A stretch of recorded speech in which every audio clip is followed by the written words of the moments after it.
Bab ke-31, bab tidur orang-orang lelaki di dalam masjid.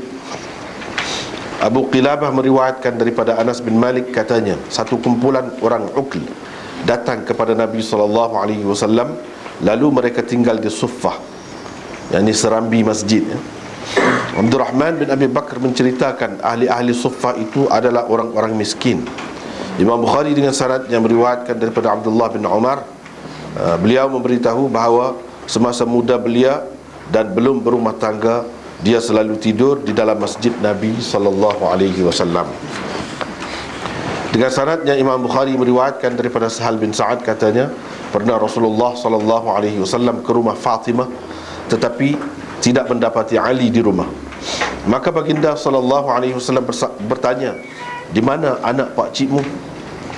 Jawab Fatimah, ada berlaku sesuatu di antara saya dan dia, yang ada sesuatu perselisihan, membuatkan saya naik marah. Dia pun keluar dan tidak tidur tengah hari di rumah. Rasulullah SAW berkata kepada seseorang, pergi tengok di mana dia. Setelah pergi, orang itu pun datang lalu berkata, wahai Rasulullah SAW, dia sedang tidur di dalam masjid. Rasulullah SAW pun pergi. Ketika itu dia sedang berbaring dalam keadaan kain selimutnya terjatuh dari lambungnya dan tubuhnya terkena tanah. Sambil menyapu tanah dari tubuhnya, Rasulullah SAW berkata, bangunlah wahai Aba Turab, bangunlah wahai Aba Turab. Imam Bukhari dengan sanadnya meriwayatkan daripada Abi Hurairah, katanya, aku telah melihat 70 orang ahli Suffah, yakni sahabat-sahabat yang tinggal di serambi masjid Nabi SAW. Tiada seorang pun daripada mereka itu mempunyai selendang, yang ada cuma kain pakai atau selembar kain yang mereka ikat di leher. Ada antaranya sampai ke separuh betis, ke tengah betis, dan ada yang sampai ke buku lali. Kain yang dipakai itu dipegangnya, yakni lantaran terlalu pendek, kecil, dipegangnya dengan tangan kerana takut auratnya terdedah. Itulah, ada 3 hadis di dalam bab ini. Tetapi oleh kerana hadis bagi bab yang pertama sebelum ni tak ada bincang lagi, kita baca sekali lagi lah terjemahannya. Iaitu hadis 420, muka surat 476.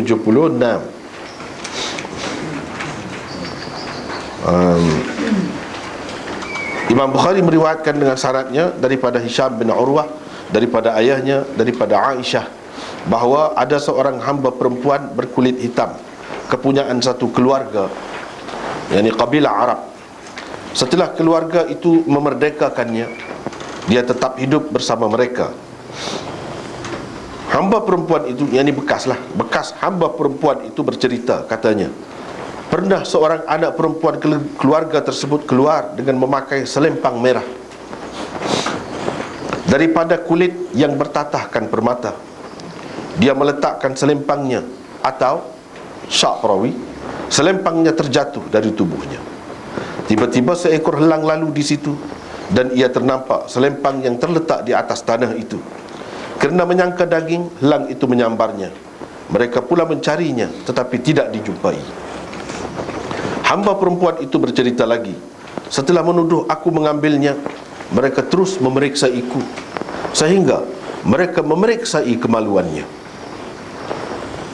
Hamba perempuan itu meneruskan ceritanya, demi Allah, sesungguhnya ketika aku sedang berdiri bersama mereka, tiba-tiba lalu burung helang tadi dan dilepaskannya selempang itu. Ia jatuh di hadapan mereka. Aku lantas berkata, inilah yang kamu tuduh aku mengambilnya. Kamu menganggap aku mengambilnya, padahal tidak. Nah, inilah dia selempang itu, kata Aisyah. Hamba perempuan ini kemudiannya datang menemui Rasulullah SAW dan memeluk agama Islam. Dia mempunyai khibah, yakni khemah kecil atau gubuk di dalam masjid. Dia selalu datang bercakap-cakap denganku, dan setiap kali datang ke majlisku, tidak lupa dia mengungkapkan syair ini. Iaitu bunyinya dalam bahasa Arab tu sebelah tu, wa yaumal wishahi min ta'ajibi rabbina ala innahu min baldatil kufri anjani. Bermaksud hari Wishah, yang di Selempang, adalah antara keajaiban Tuhan kita. Bagaimanapun ia telah menyelamatkan daku dari negeri kafir. Kata Aisyah, pernah saya bertanya dia, kenapa setiap kali kamu duduk di sampingku mesti saja kamu mengungkapkan syair ini? Maka dia mengisahkan peristiwa tadi kepadaku. Itulah hadis yang Imam Bukhari buat mari di bawah tajuk ke-30 ni, iaitu bab tidur orang perempuan di dalam masjid. Kita sudah bincang dah apa maksud Imam Bukhari buat tajuk ni, iaitu hak utamanya dia nak ayat boleh orang perempuan walaupun dalam keadaan mari kotor duduk di dalam masjid. Bukan duduk sebentar, duduk lama pun tak apa. Tidur berapa hari pun duduk situ tak apa. Boleh bagi dia lah. Walaupun sudah dibincangkan sebelum pada ni, memang ada beza pendapat tu. Perbezaan pendapat tu, ada hak kata tak boleh, ada hak kata boleh supaya dia. Jadi antara hadis, dalil dianya hak ni, dalil bagi Imam Bukhari ni. Walaupun seperti kita sudah bincang dah sebelum pada ni, dalil ni nak kata terang benar pun tidak juga. Tetapi alik sana kata tak boleh pun tak ada terang juga, lebih kurang ni ya. Lebih kurang ni. Bahkan dari segi hadis kalau nak kira lebih kuat hak pegangan Bukhari yang mengatakan boleh orang perempuan dalam keadaan mari kotor boleh duduk dalam masjid tu lebih kuat dari segi hadis. Dari segi ayat Quran tak terang. Dari segi ayat Quran tak terang. Kalau baru ni kita sudah sebut dah, bagi orang yang mengatakan tak boleh orang mari kotor ni duduk dalam masjid, dia pegang dengan ayat tu lah, ayat la taqrabus salah wa antum sukara hatta ta'lamu ma taqulun wala junuban illa 'abiri sabil. Dan seterusnya ayat tu tak terang. Mana tak boleh menghampiri sembahyang. Mereka takwilkan dengan tempat sembahyang. Tempat sembahyang tu pula tempat sembahyang yang khusus, iaitu masjid. Mereka takwil dalam keadaan mabuk, dan tidak boleh juga dalam keadaan berjunub, kecuali sekadar kamu lalu saja di tempat sembahyang tu dalam masjid tu. Lalu tak apa, lalu saja. Kadang tak ada arah, tak boleh nak lalu kot lain, nak pergi tempat mandi misalnya, ataupun nak pergi ke rumah kita sebelah sana, tak ada jalan lain, lalu saja ke masjid, dalam masjid tu tak apa, sekadar tu. Tetapi ayat itu menyebutkan tentang orang berjunub. Mereka faham, buat kesimpulan berdasarkan ijtihad, kalau orang berjunub tu dilarang berada dalam masjid, kalau boleh pun sekadar lalu saja. Orang bagi kotor lebih-lebih lagi lah tak boleh. Tapi tak ada sebut sebenarnya orang bagi kotor dalam ayat tu. Masjid pun tak ada sebut. Hanya ia mengatakan masjid tak boleh, orang bagi kotor ni lebih-lebih lagi. Itu berdasarkan ijtihad, bukan berdasarkan nas yang terang. Tak. Kalau nak kira lagu tu, Imam Bukhari pun boleh buat mari dalil juga ayat Quran. Innamal musyrikun ya ayyuhallazina amanu innamal musyrikuna najasun fala yaqrabul masjidal haram ba'da 'amihim hadha. Orang-orang musyrik itu najis. Mana orang Islam tidak najis? Kalau nak kira, orang musyrik najis, orang Islam tidak najis. Kalau orang musyrik tu Nabi biarkan masuk dalam masjid, tak tahu apa ni mandi junub mana lewat tu. Nabi benarkan masuk dalam masjid, kecek dengan dia. Dan ada juga orang kafir musyrik diikat oleh kerana perang kan. Selepas perang dia ditawan, diikat. Apa ni dalam di tiang masjid. Duduk berapa lama, berapa hari situ. Dan bukan dia saja, ramai lagi orang-orang lain. Orang musyrik yang dikatakan najis tu boleh duduk dalam masjid. Orang Islam ni setara mana? Mana lebih? Tentu orang Islam ni lebih suci. Orang Islam ni tak kira lah lelaki ke perempuan ke supar. Dia pun boleh pakai juga. Ada juga kalau nak kira, tapi tak terang belakang tu. Tak terang belakang. Cuma dia ada kait dengan hadis juga. Dia kena kait dengan hadis juga. Kok tu kok ni, kok mana-mana pun tak ada yang terang. Baru ni kita sudah sebut dah hadis-hadis yang dengan jelas sebut perempuan tak boleh, yang ni dalam bentuk larang, berada dalam masjid, perempuan mari kotor, tak ada satu pun yang sahih. Kita sudah bincang dah baru ni panjang. Satu perkara lagi yang tak sebut baru ni, tinggal bermula daripada bab 30 ni, nota ni lah maknanya. Imam Bukhari start semula balik kepada masjid sebenar. Sebelum pada tu kita sudah bincang dah dalam risalah yang lalu, Bukhari dalam risalah yang lalu, beberapa bab dia bincang bukan berkenaan dengan masjid yang sebenar, tetapi tempat sembahyang. Juga Nabi sebut sebagai masjid, tapi masjid dalam maknanya yang umum. Sampai habis risalah tu, bagi sekat 29 lah, 30 ni ke atas, dia bincang tentang masjid sungguh pula. Balik semula kepada hak sebelum tu. Sebelum pada tu dia bincang tentang masjid dah. Dia balik semula daripada sini, mula semula dalam masjid. Jadi bab tidur orang perempuan di dalam masjid ni memang masjid sungguh lah. Bukan masjid dengan arti tempat sembahyang balasah ke, madrasah ke, surau ke, tak. Memang masjid sungguh.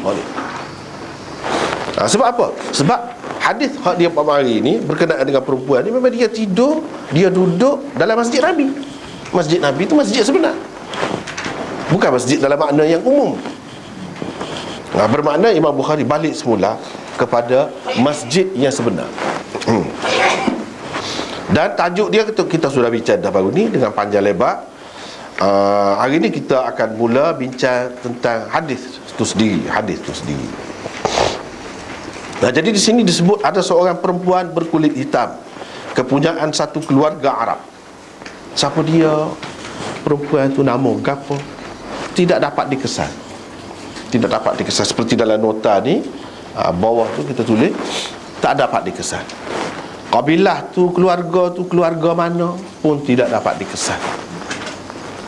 Lepas tu budak perempuan yang pakai selempang keluar tu, yang kena sambar selempang dia tu oleh lan tu, pun tidak diketahui namanya. Tak diketahui, tidak dapat dikesan. Jadi ulama-ulama orang kaji tengok tak jumpa tu. Tak jumpa. Walaupun tak jumpa, hadis ini tetap boleh dipakai. Dan perempuan itu, yang dimerdekakan itulah, bekas hamba tu adalah sahabat Nabi SAW juga. Yang ni kita, kepercayaan kita Ahli Sunnah wal Jamaah ni, walaupun kita tak tahu nama seseorang tu, tetapi dia jelas sahabat. Macam sini, dia masuk Islam dengan Nabi sendiri. Dan di zaman Nabi dia sebagai orang Islam. Itu sahabat tak panggil. Jadi cerita ni cerita sahabat. Walaupun tidak diketahui nama dia, tak apa. Pasal banyak mana Ibnu Abbas ambil daripada orang lain, dia tak ada sebut. Dia ambil daripada siapa? Tentu tak. Dia tak ambil terus daripada Nabi SAW. Walaupun dia tidak sebut, tapi hadis dia tetap diterima. Hadis dia tu orang panggil hadis mursal sahabi. Mana dia tak ada secara langsung. Sebab Ibnu Abbas ni dia ada beberapa hadis saja. Mengikut Ibnul Qayyim ada belah-belah je hadis dia, tak banyak, tak sampai 20. Kalau mengikut Imam Ghazali dalam kitab dia Mustasfa, 4 hadis. Pak dia terima, dia dengar secara langsung daripada Nabi SAW. Hak lain semua dia ambil melalui orang lain. Orang lain tu siapa? Tak tahu. Tapi tentu sahabat. Dia tak ambil daripada orang bawah dia ni, Hak tabi'i.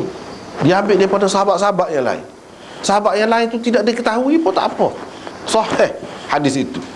Sahih tu sampai dalam Bukhari pun masuk berapa banyak. Tidak jadi masalah kepada kita hak lagu ni.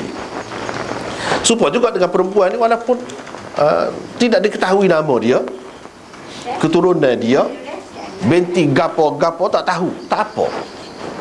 Tetap orang anggap dia tu sebagai sahabat. Bila sahabat, mengikut kaedah ilmu hadis kita, tak perlu kita bahas dia ni orang setara mana tu. Sebab apa? Tidak ada hak bagi kita. Kita tidak layak untuk mempersoalkan dia, untuk tanya, pertikaikan dia. Tak layak. Setelah Allah Subhanahu Wa Taala dalam Quran sebanyak mana dah kata sahabat tu sebagai satu generasi. Sebagai satu generasi, walaupun dia tidak diketahui nama dia. Kalau hak tahu nama, duduk jual sekali dengan Nabi, sekian lama, habis harta sebanyak mana dah, kerana Islam. Lagilah hak tu tak kira dah, tak boleh setuh, kita kata. Setara hak tidak diketahui pun, kita tetap kena terima dia sebagai sahabat. Sebab apa? Sebab Quran banyak mana sebut dia tu orang baik. Jadi siapa kita nak kata dia ni tak baik pula? Walaupun dia ada salah silap, ada, tetapi dalam bab hadis ni cukup jaga benar sahabat-sahabat ni, cukup jaga. Itulah kesimpulan yang ulama kita buat.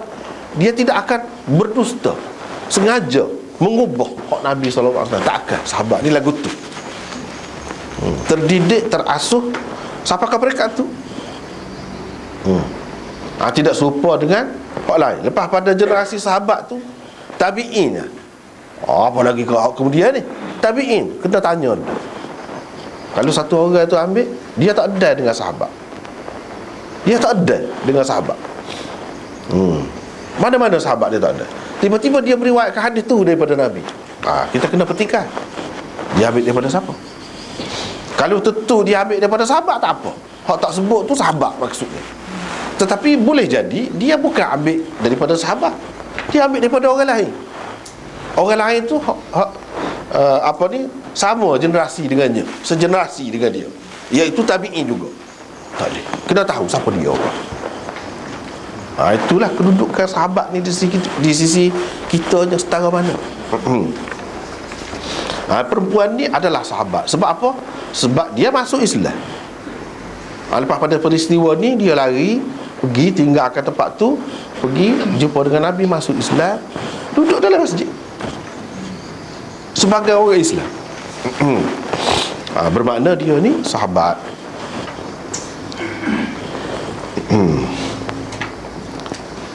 Dia cerita pernah seorang anak perempuan, ni pun tak tahu juga nama dia, tak tahu juga. Ada kalanya dalam hadis ni dia tidak sebut nama, sebab menampakkan kekurangan dia kau sikit, tak sebut. Ada kalanya memang dia anggap benda tu tidak penting. Seperti dalam Quran kan banyak dia tak penting ni. Orang ni benggon ni semua dalam Bible tu tak penting. Yang pentingnya isi cerita dia yang ada kaitan dengan semua orang.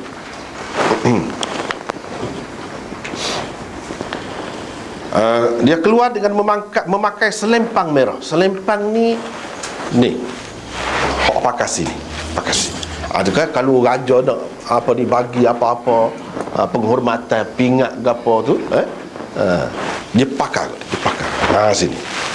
Atas tu dia bubuh lah bintang-bintang kau gapo ikut lah. Begitu juga dipakai oleh polis kau misalnya. Di sini. Melentai begitu. Itu orang panggil wisah. Kita panggil selempang lah. Selempang. Selempang ni ada kalanya dibuat daripada kain, ada kalanya daripada macam ni, daripada kulit. Kulit. Helal yang tengok daripada jauh tu dia nampak merah kan, kulit merah. Lepas tu bertata dengan mata-mata pula, ada putih, ada macam lemuk gitu, nampak daripada jauh dah.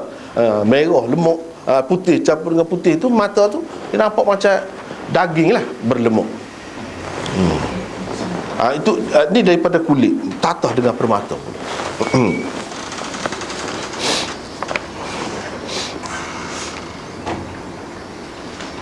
Setengah-setengah orang kita duduk mengaji dulu di pondok, tok guru terjemah wisah ni sebadayan, tapi kita cari dalam kamus tak jumpa. Tak ada. Hak betulnya bahasa suratnya selempang. Selempang. Bahasa klasik benar, tak ada dalam kamus cari. Ada kerja sebadayan. Itulah ada orang tua kerja.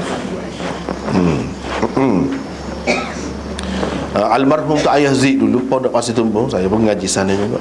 Dia terjemah wisah ni sebadayan. Tapi kita tengok dalam kamus Dewan apa tak ada. Yang adanya yang betul selempang. Ni hak diguna. Ada satu kitab Jawi zaman dulu mengajilah, namanya Wishahul Afrah. Wishahul Afrah. Wishah tu ni dia terjemah dengan sebadayan.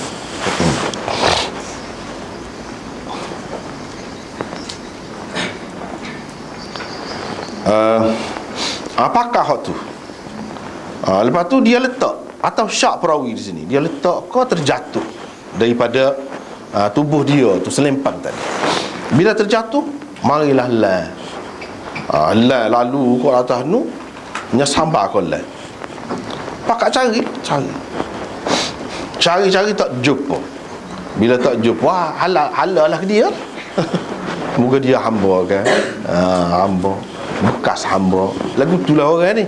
Cari hak susah, nak tuduh hak susah kan. Apakah tuduh dia?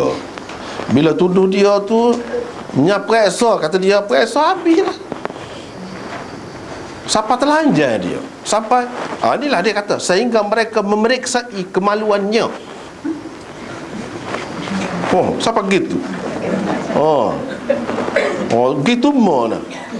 Takut susuk, takut susuk. Keadaan orang ni lagu tu lah, bila-bila masa pun dia akan berasa hak sesak, hak susah tu lah yang ambil. Kalau hak senang nak ambil warga dia pun ada. Jadi dia kata mereka terus memeriksaiku sehingga mereka memeriksai kemaluannya. Tadi ku, dia tidak kata kemaluanku. Itu terjemahan Arab tu betul tu, tepat tu. Mereka memeriksaiku sehingga mereka memeriksai kemaluannya. Sepatutnya ku lah. Dia tidak sebut ku. Itu makna beradab tu. Dan halus tu, bahasa halus dia guna. Baik, kita tengok ada nota di situ, 920 notanya. Percakapan menurut bahasa biasa menghendaki hamba perempuan itu berkata, hatta fattashu qubuli, bermaksud sehingga mereka memeriksai kemaluanku. Ku lah, muka orang periksa dia kan. Dia cerita ni, bukan qubulaha seperti mana yang tersebut dalam hadis, yakni kemaluannya. Bukan, kerana dia bercerita tentang dirinya, bukan bercerita tentang orang lain. Kalau perkataan itu dianggap sebagai kata-kata Aisyah, maka tepatlah kalau digunakan qubulaha di sini. Kalau kita kata ni Aisyah kata. Sebenarnya perkataan qubulaha juga boleh, yakni sah, dianggap sebagai kata-kata hamba perempuan itu mengikut kaedah iltifat. Orang panggil, ada satu kaedah dalam bahasa Arab, atau tajrid dalam ilmu balaghah. Kalau kira bahasa nahwu biasa ni salah, dia nak royak diri dia, pergi royak orang lain, salah. Tetapi bahasa Arab ni dia bukan berhenti setakat nahwu tu saja, dok. Sebab itulah nak mengaji Quran, nak mengaji hadis, dia tak boleh sekat nahwu, dia kena pergi jauh lagi, iaitu dia kena ada ilmu balaghah. Ilmu ni kata boleh pula, boleh, tidak salah. Salah dari sudut nahwu, tidak salah dari sudut balaghah. Tapi bila balaghah kata tidak salah, nahwu pun terpaksa kena terima. Kena terima. Kena tengok banyak sudut. Di sini, sebab kalau kira dari sudut nahwu biasa, tidak dalam, tidak tinggi makna dia, tak ada seni dia. Ilmu balaghah maknanya ilmu seni bahasa. Seni bahasa. Hak ni hak kurang dalam bahasa kita dia. Padahal kita nak guna sama, tapi tak ada satu kaedah orang buat.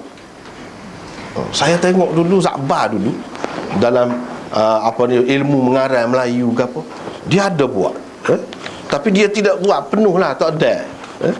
Maksudnya dia pandai benda-benda ni. Dia cuba buat syair Melayu tu, dia bandingkan dengan Arab.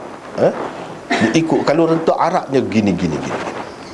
Maknanya dia mahir, dia boleh sungguh Arab tu. Dia buat rentak dia gini, rentak dalam Arabnya lagu mana. Dia yang nampak ada buat kerja lagu tu, hak lain-lain tak ada. Kemudian ni ahli bahasa Melayu tak ada buat kerja lagu tu. Zakbar memang sehebat, memang hebat.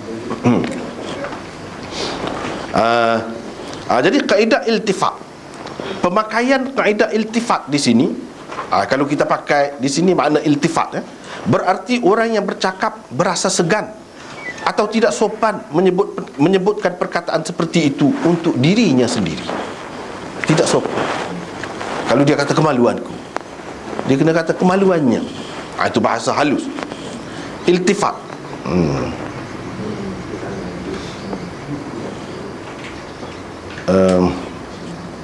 Karenanya ia menyebutkan seolah-olah pemeriksaan itu telah berlaku ke atas orang lain. Telah berlaku ke atas orang lain. Itu kalau pakai kaedah iltifat. Banyak benar dalam Quran guna lagu ni. Misalnya, wa anzala minas samaa'i ma'a fa akhrajna bihi azwajan min nabatin syatta.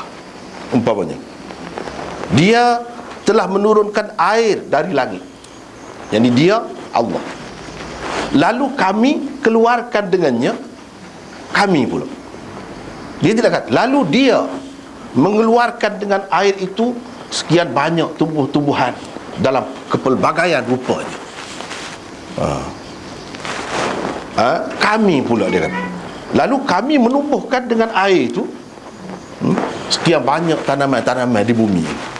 Kami. Tadi dia kata dia. Sepatutnya dia kata dia turunkan air daripada langit dan dia menumbuhkan tanaman-tanaman.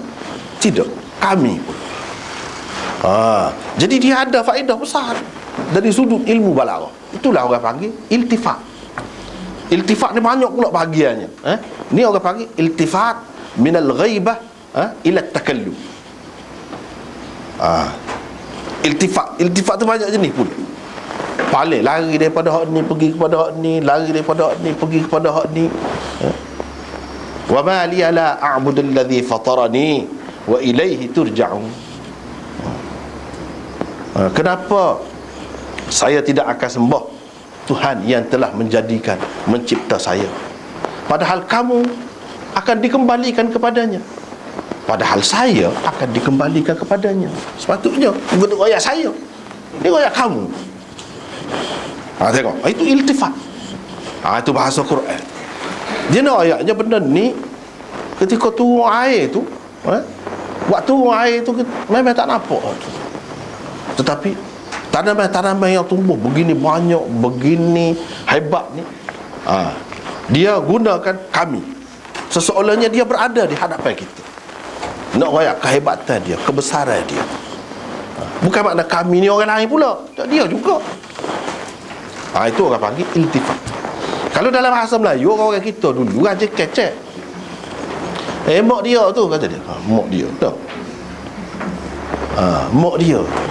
Dia bahasa ke bini dia tu mak dia. Ayah dia. Apa ayah dia? Dia tu siapa? Tak. Tu iltifat. Sebab dia kata, kalau kata kamu, mu kasar. Ayah dia tu ayah kepada anak dia tu lah. Yang disayangi, kalau misalnya kita kata, itu orang panggil iltifat. Banyak juga digunakan dalam bahasa kita. Tetapi tak ada orang yang buat kaedah iltifat lagu ni gini, iltifat lagu ni gini. Tak ada. Dia nak ceritanya hak tadi, kalau kenapa aku tidak akan menyembah Tuhan, sedangkan kamu, aku ni memang sudah terima yang ada bangkit, ada hari kemudian. Kamu hak tidak terima pun kamu akan dikembalikan kepadanya juga. Usahakah aku yang percaya ni? Jadi semua kita ni akan dikembalikan kepada Allah. Nak bagi, nak tanam akidah kepada dia tu pula. Jadi itu faedahnya. Banyaklah lagu-lagu ni dalam Quran. Kalau kira dari sudut nahwu, tak kena. Tapi kalau tengok dari sudut balaghah, dia ada makna yang lain. Tak apalah. Itu dari sudut iltifat. Macam di sini, kalau dia kata hatta fattashu qubuli, sehingga mereka memeriksai kemaluanku, kasar sangat kecek. Orang beradab, bertamadun, dia beralus kecek. Tengok bahasa-bahasa kita pun memang dia tidak guna hak jenis terai-terai tu. Dia guna hak sulit sikit, bahasa yang halus dia guna. Jadi di sini dia lari seseolahnya orang lain, bukan dia. Padahal orang yang dengar tu faham maksudnya dia sendirilah, apa orang lain. Tu sah kaedah. Yang kedua, kaedah tajrid. Kalau kita pakai kaedah ni pun boleh juga. Kaedah tajrid ni lagu mana? Berarti orang yang bercakap mengandaikan dirinya sebagai orang lain, dan dia bercerita tentang orang itu, bukan tentang dirinya. Ini ahli sastra lah. Dia mengandaikan dia waktu tobik, seorang lagi diri dia tu, seorang lagi duduk depan. Jadi dia tu lah kena, bukan saya. Sebab manusia ni memang dia tak sih kena atas dia. Kalau hak tak molek tu, biar kalau kena atas dia, kalau boleh dia khayal, biar kena atas orang lain, jangan kena atas dia. Itu prinsip manusia. Jadi serupa juga di sini. Dia tajrid. Tajrid ni banyak bahagian dia pula. Salah satu tajridnya ini bentuk dia.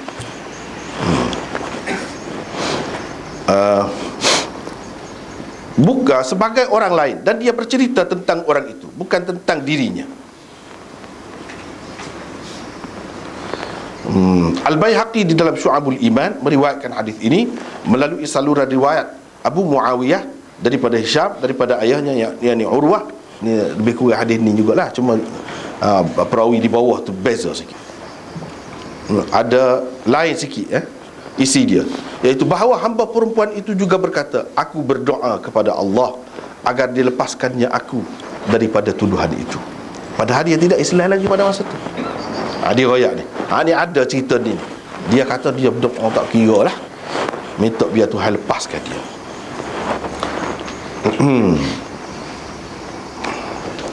Ini kita boleh kata perempuan tu sendiri yang berkata begini mengikut dua kaedah. Satu iltifat, satu lagi tajrid. Contoh tajrid, tajrid selain daripada hak ni kita boleh buat mari. Biasa kalau orang mengaji syair Arab ni, dia akan jumpa dengan mutanabbi. Mutanabbi tu sahur lah, penyair yang sahur. Begini bunyi syair dia. Satu contoh nak bagi la khayla indaka tuhdiha wa la malu falyus'idin nutqu illam tus'idil halu. Itu kata dia. Itu dalam satu bentuk rentak syair dia lah. Dia kata, tidak ada kuda padamu, tidak ada kuda padamu untuk engkau hadiahkan. Tidak ada juga harta yang lain, tak ada. Falyus'idin nutqu, biarlah engkau berasa berbahagia dengan memujinya, berterima kasih kepadanya jika keadaanmu tidak dapat membahagiakannya.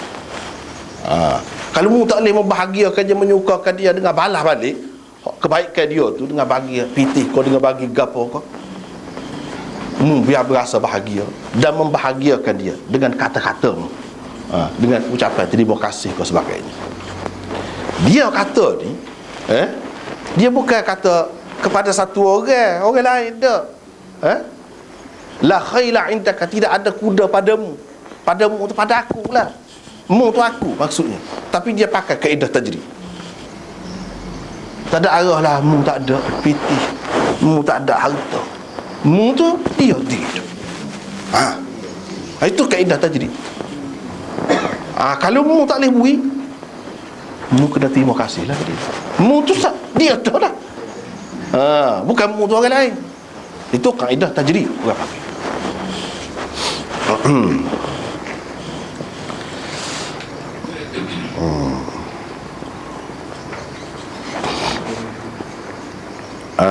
Tak apalah, dia mempunyai lepas tu ceritanya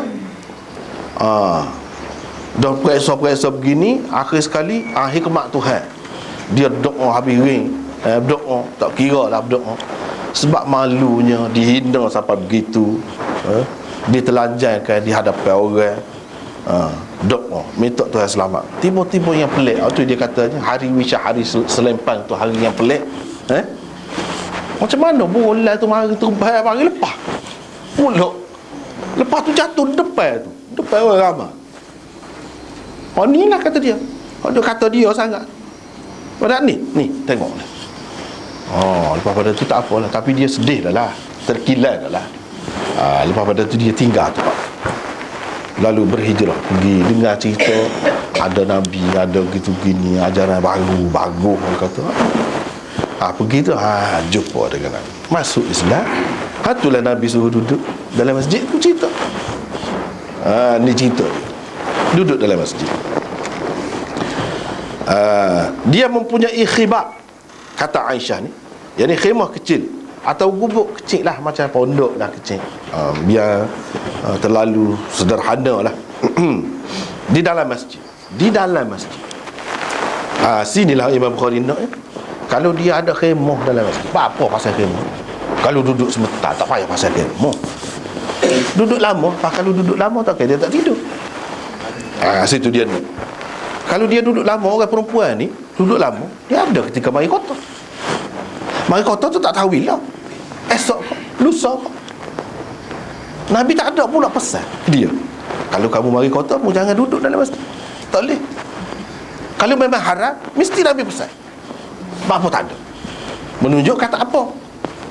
Dia faham gitu. Kalau haram, Nabi tak akan lock. Sebab bila-bila masuk orang perempuan, dia mana tahu. Kalau nak kira je, yang orang perempuan ni akan mari kotor malam karang, mana dia tahu. Kalau nak kira hak biasa, kita kira biasa. Tak usah kira mukjizat Tuhan boleh beritahu lebih lagi, tak usah kira tu. Orang perempuan dia tak mari kotor, takkan tak mari kotor, apa dia sakit kau? Dia tua lanjut dengan putus hik dah. Kenapa pasti kena royak? Mana dalil? Yang dia sudah putus hik. Kalau tak ada, kita kira sebagai orang perempuan biasalah. Lama ni dia duduk dalam masjid ni, sebagai orang perempuan biasa, dia boleh mari kotor. Tak ada dalil yang suruh dia keluar daripada masjid, ataupun dia duduk di mana-mana rumah orang ketika dia mari kotor. Tak ada. Bila tak ada, inilah sekuat-kuat dalil. Sebab Nabi tak akan lock orang buat, pengikut dia buat benda salah. Tak akan lock. Setara zaman tu tak ada lah tuala, orang panggil tuala wanita seperti sekarang ni. Setara tu dia benar. Mana ada kemungkinan besar benar tu tumpah kau, kita kata darah. Setara tu pun dia tidak larang. Sedangkan orang ludah, orang Mekah dulu kita sudah jumpa, dia larang. Jangan duduk gini, kalau nak gini buat gini.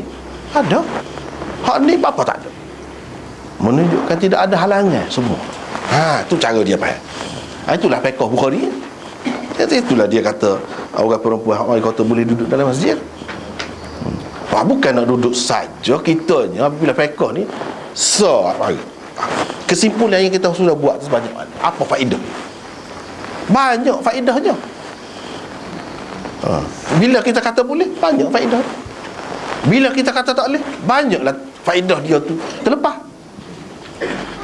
Bila kita kata tak boleh, tapi kita nak kata tak boleh ni, biar kemah dalil. Hak sebenarnya dalil yang sudah dibincangkan, tak ada hak kemah. Lebih kemah hak ni. Kalau nak kira tegas, tak ada.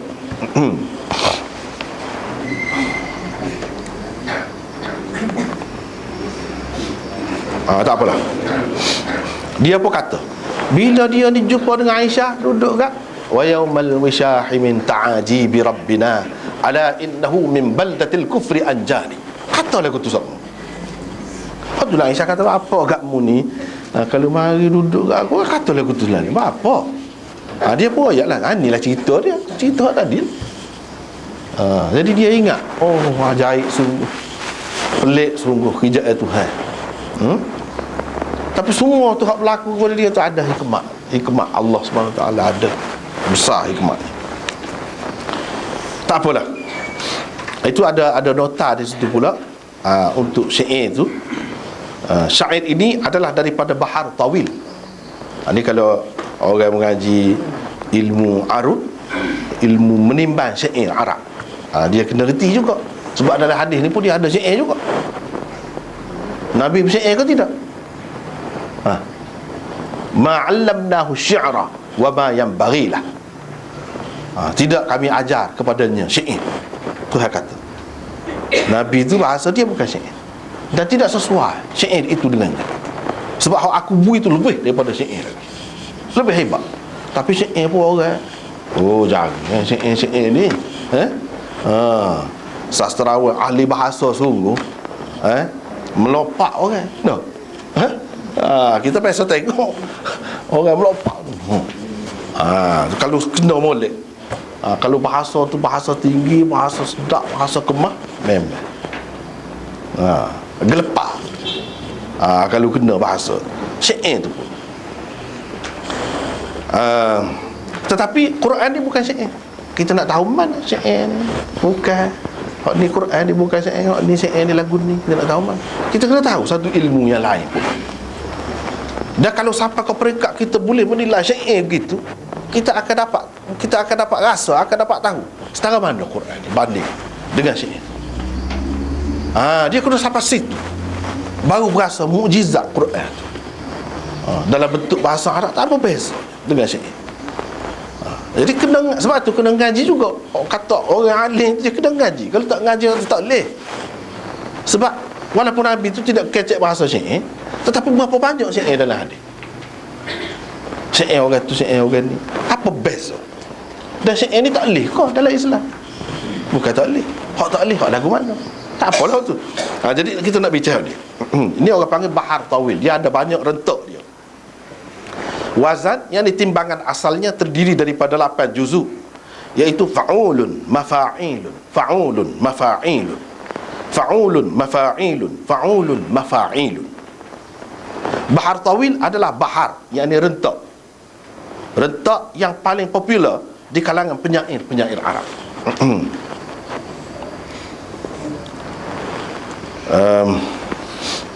Bahar yang rentak syair ini mengandungi hanya satu arut sahaja.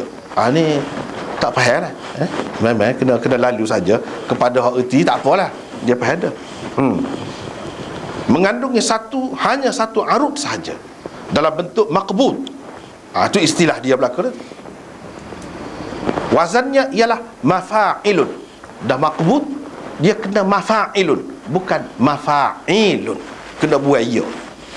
Itu timbangan dia.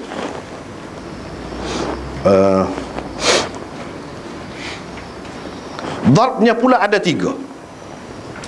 Darbnya pula ada 3. Hak alif belakang dia tu, dia ada dua potong. Satu rangkap je dia terbagi kepada 2. Bahagian yang pertama, bahagian yang kedua. Misalnya wa yaumal wishah min ta'ajibi rabbina. Itu satu syatar orang panggil. Sambungan dia selepas dia buat bunga biasanya. Itu syatar yang kedua, hujung dia tu orang panggil darb. Gitulah rekah ceritanya. Darb dia tu ada 3 wazannya, iaitu mafa'ilun, mafa'ilun dan fa'ulun.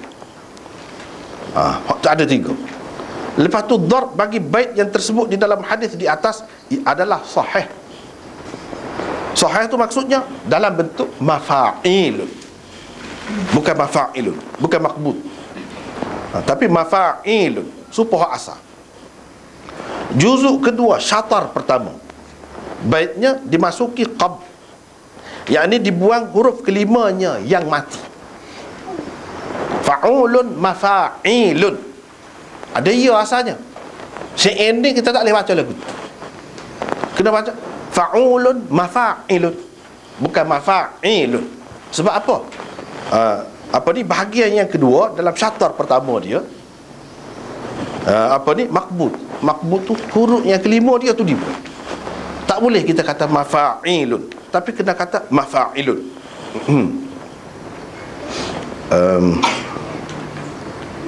Kerana itulah ia menjadi mafa'ilun dalam keadaan bertukar daripada bentuk asalnya. Sekarang jika baris ha pada juzuk keduanya diisbakkan, ia akan menjadi tam, yakni sempurna mengikut bentuk asalnya. Wa yaumal wishahi, wa yaumal wishahi, gitu. Panjang. Itu isbak orang panggil. Bukan wa yaumal wishahi min ta'ajibi rabbina, bukan. Wa yaumal wishahi min ta'ajibi rabbina. Kalau baca lagu tu, dia bermakna tam. Tam, sempurna mengikut bentuk asalnya. Dan jika ditanwinkan ha pada juzuk keduanya, di samping dibuangkan al di awalnya, niscaya juzuk pertamanya pula yang maqbud dimasuki qab. Wa yauma wishahin, wishahin tak ada, bukan wa yaumal wishahi, tak. Wa yauma wishahin, wishahin fa'ulun. Wa yauma wishahin. Kalau baca lagu tu, bermakna juzuk pertamanya pula yang makbut dimasuki qab, wazannya akan menjadi fa'ulu. Fa'ulu, bukan fa'ulun lagi. Cara ini dianggap lebih ringan berbanding cara sebelumnya. Kalau pakai hak ni, yang ni ha tu bagi dua tanwin. Penggunaan qab pada juzuk kedua dan keenam terdapat dengan banyak sekali di dalam syair-syair Arab klasik, tetapi ia jarang digunakan di dalam syair-syair muwalladin, iaitu penyair-penyair kemudian yang bukan merupakan Arab tulen. Pak lagu ni kot kita kena tahu hak ni mengikut Arab klasik, syair Arab klasik. Walaupun orang kemudian kurang guna, tapi hak zaman dulu guna molek. Dan hak jadi hujah dalam bahasa Arab ni hak dulu, bukan hak kemudian. Hak mutanabbi tadi sohor pun orang tidak buat hujah.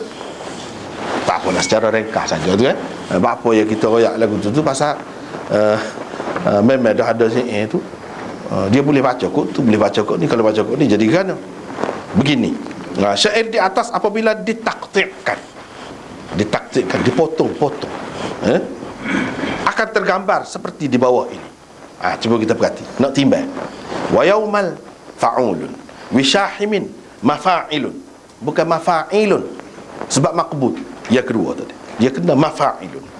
Ta'aji fa'ulun, bi rabbina mafa'ilun, ala'in fa'ulun, nahu min bal mafa'ilun, datil kuf fa'ulun, ri'anjani mafa'ilun.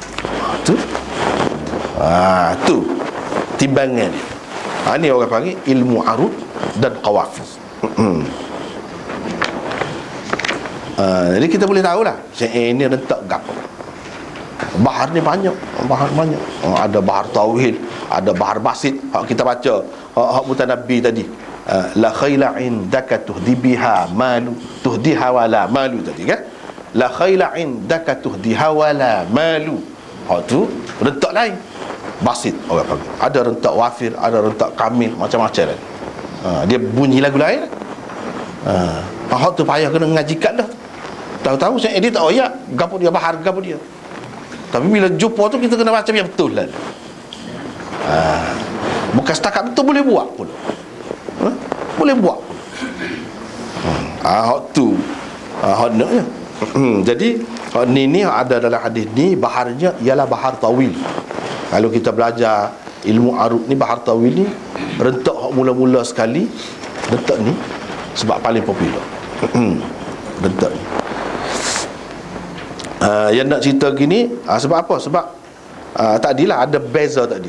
Wa yaumal wishahi min ta'ajib, wa yaumal wishahi wa yauma wishahin min ta'ajib. Situ duduk situ.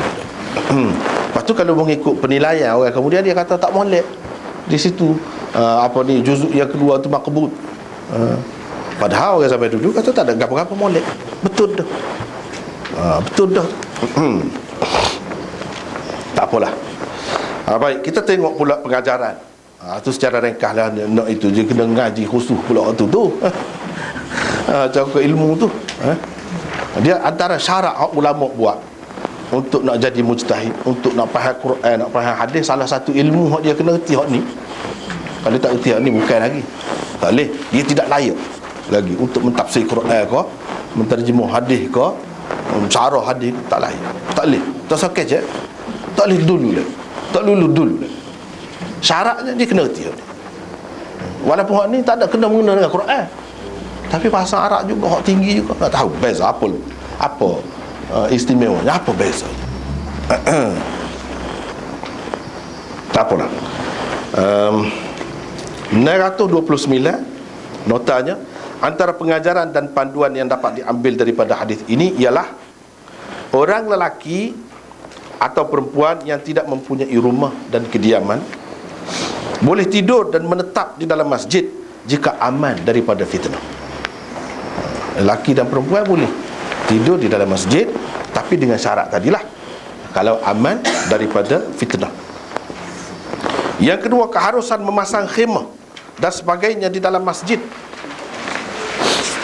untuk lelaki dan perempuan yang susah pasal khemah. Boleh? Setengah-setengah masjid tu kalau di luar-luar negara lah, dia pasal lansir gitu. Lansir dia buat sekerak sini, dia pasal lansir untuk orang iktikaf. Sebab semasa tidur tu dia macam hospital tu lah. Dia tutup gitu, tidur tak nampak lah kalau terdedah ke gapo ke. Kalau dibuat lagu tu memang molek untuk iktikaf, semasa beriktikaf. Tapi kalau khemah ni dia lebih daripada tu lagi. Lebih daripada tu lagi. Pasal khemah pun boleh. Pasal khemah, kalau sekarang ni kan khemah ada jual kan, khemah kita boleh pasal molek tu, plastik. Boleh pasal tu. Tak payah pasal apa ni, lansir-lansir tadi kena gantung pula, kawat kau gapo kau susah. Pakai hot tu, duduk dalam tu. Kalau masa nak tidur boleh juga. Lepas tu boleh cabut, boleh pecat. Yang ketiga, elok keluar dari negeri yang membuatkan seseorang mendapat malu atau menyebabkannya hidup sengsara. Ini pengajaran. Perempuan tu dia tidak duduk situ, molek tindakan dia. Kalau tidak, dia tak masuk Islam. Kalau dia tidak berhijrah, tak masuk Islam. Kalau duduk situ semacam. Dan kita kalau sudah terhina ataupun seksa siapa kata begini, jadi sebutan orang, tak molek duduk di satu tempat. Baik pergi tempat lain. Sebab apa? Jadi orang duduk gelar pula, duduk sebut-sebut pula. Siapa kadang cucu duduk sebut. Kalau pergi tempat lain, cerita baru, buku baru. Yang keempat, ada kalanya fitnah yang berlaku ke atas seseorang mengakibatkan kebaikan dan kebahagiaannya di kemudian hari. Memang pada perempuan ni memanglah besar lah, tak kira lah malunya, sedihnya apabila orang sampai begitu sekali menuduh dia dan memerksai dia sampai begitu sekali. Tetapi dengan sebab tu, kalau tidak boleh jadi dia tak lari, tak pergi, duduk situ lagi. Kalau duduk situ setakat mana mati situ. Tapi hikmat Tuhan. Sebab itulah kalau ada gapo-gapo pelik, gapo-gapo fitnah, gapo-gapo ujian, terimalah. Ada kalanya untuk kemudian hari lebih baik kepada kita. Nanti banyak hikmat. Kita tak payah apa jadi seksa, teruk. Sampai satu peringkat tu kadang-kadang orang nak bunuh diri. Jangan. Kemudian hari tak ada apa-apa pun. Kalau bunuh diri tak ada, mati dah situ. Cara apa ramai orang, sepatutnya orang Islam ni tak ada fikir benda lagi tu. Sebab tu dalam Islam tak ada pasal bunuh diri apa bentuk pun. Bahkan itu salah satu dosa besar. Dosa besar.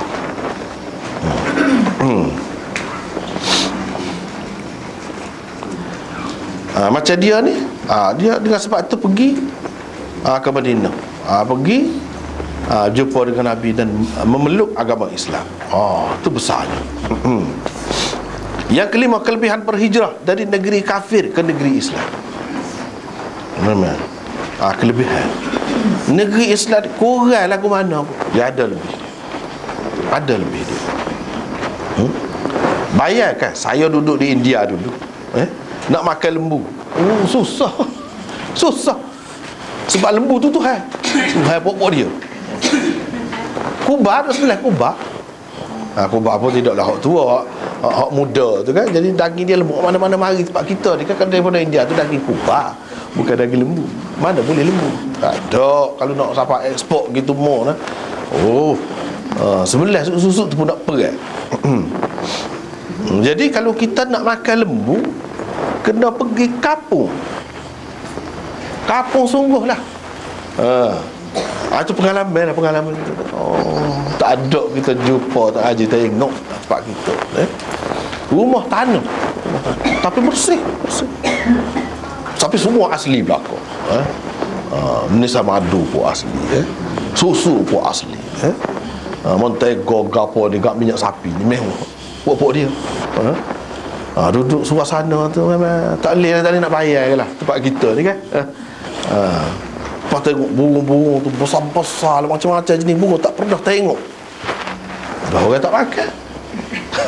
Ramai haram makan buah Hindu, buah kita kan. Makan Islam. Burung-burung boleh, kalau lembu tak boleh benar. Jadi kalau nak makan lembu kena pergi kampung tu lah. Kampung tu pun dia perah lembu tu dia susuk dalam rumah. Kalau nak cadang nak sebelah kan, cadang nak sebelah kan, dia apa ni, susuk. Sebab lembu dia kena ada surat beranak. Orang tak apa, tak ada surat beranak sana. Pelik. Lembu kena ada surat beranak. Jadi kalau sudah repot ada surat beranak, dia kena royak lah. Kalau mampu kau apa kena royak. Ngesah. Kalau nak sembelih dia tak boleh itu, pergi daftar tak boleh. Astaghfirullah tu. Tapi kalau kita duduk Pakistan, sembelih je. Cacak bahasa lebih kurang je. Bangsa pun lebih kurang je. Mewah selalu pakai lembu. Makan lembu biasa, semua tempat kita. Sembelih lembu biasa. Beza. Aku duduk sini dengar pagi-pagi dengar. Duduk Singapura tak boleh dah. Tak boleh dah. Beza. Negeri Islam dengan kafir ni kurang belah mana? Kurang setara mana? Hak tu kena sedar hak tu.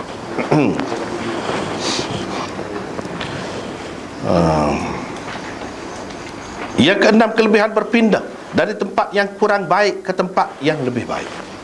Itu sepatutnya. Jangan terlalu cinta ke tempat kita sendiri sampai tak tinggal langsung. Tak boleh. Saya sendiri dulu bukan lamai juga. Orang kata mak saya gila. Dia kata budak satu nak atas, pergi jauh seberang laut. Ada seorang lagi mak dia sekat Kota Baru. Yang boleh mana?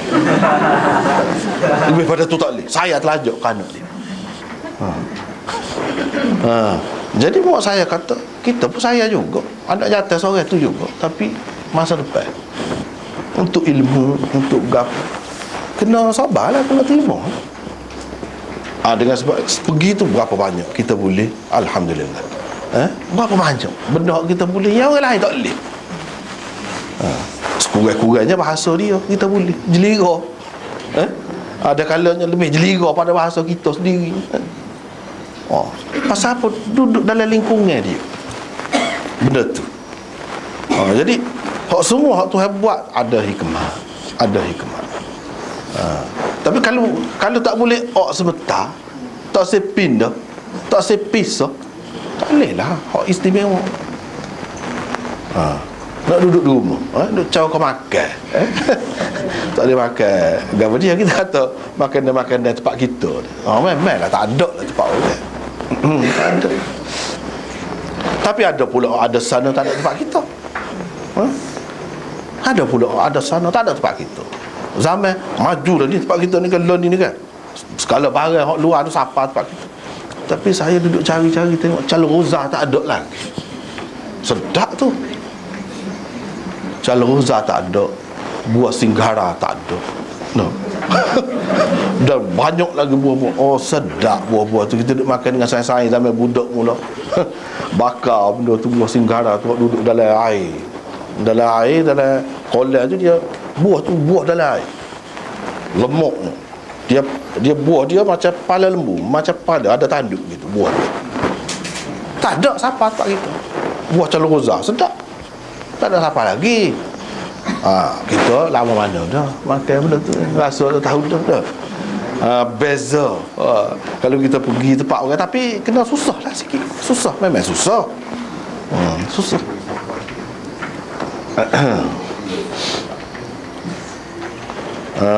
Kena bersedia. Kalau tidak tak boleh. Itulah kata ada sama sekampung. Mak dia tak boleh sekat Kota Baru. Saya terlajak ke anak dia. Enggak sekat Kota Baru ialah ilmu.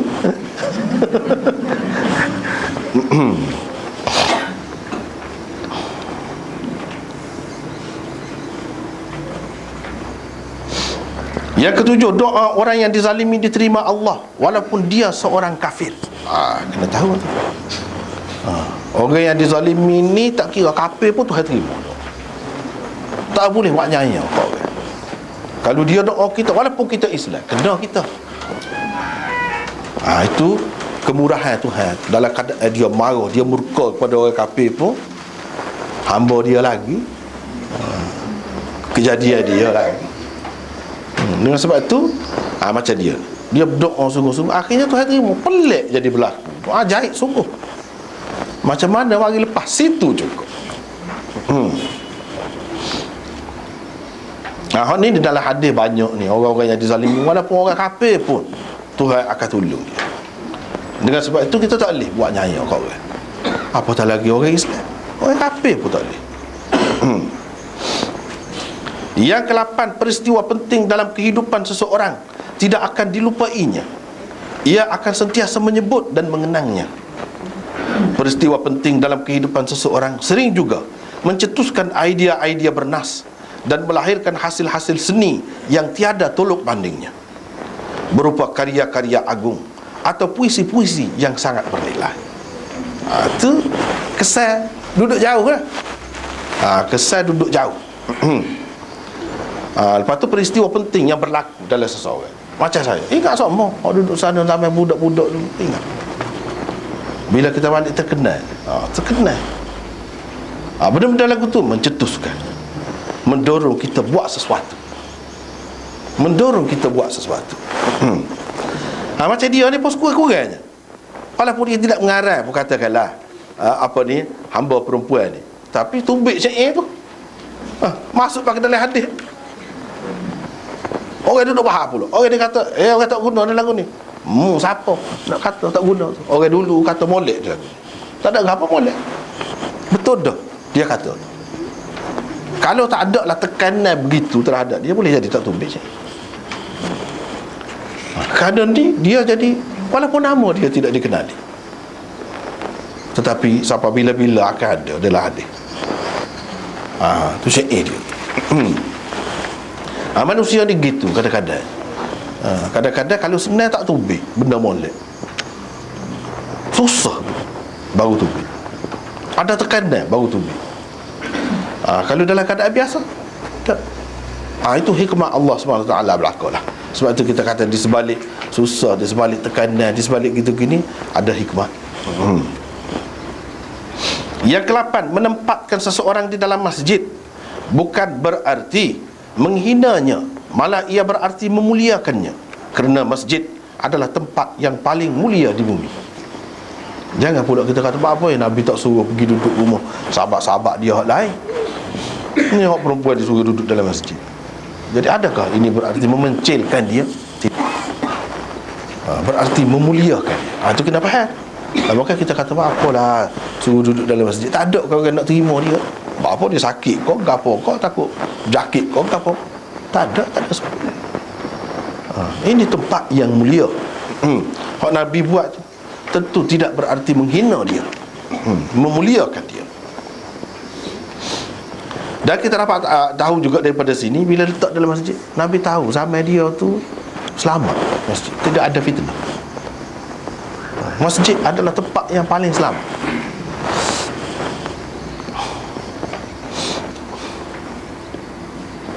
Yang ke-9, masjid sepatutnya menjadi tempat yang paling selamat untuk seseorang Muslim. Kalau di luar masjid, seseorang yang beriman berkewajipan menjaga keselamatan dan maruah saudara seagamanya, maka di dalam masjid lebih-lebih lagi lah dia perlu menjaganya. Gitu sepatutnya. Dalam masjid kau kena jaga lagi. Jadi kita tak boleh kata takut fitnah di masjid. Di masjid itulah kau kurang fitnah sepatutnya. Kalau orang Islam ni faham boleh. Sebab di luar masjid pun tak boleh buat benda-benda tak boleh. Dalam masjid lebih-lebih lagi lah. Kalau dalam keadaan masyarakat ni faham gitu, apa nak menjadi halangnya untuk orang perempuan duduk di masjid? Tak ada halangnya.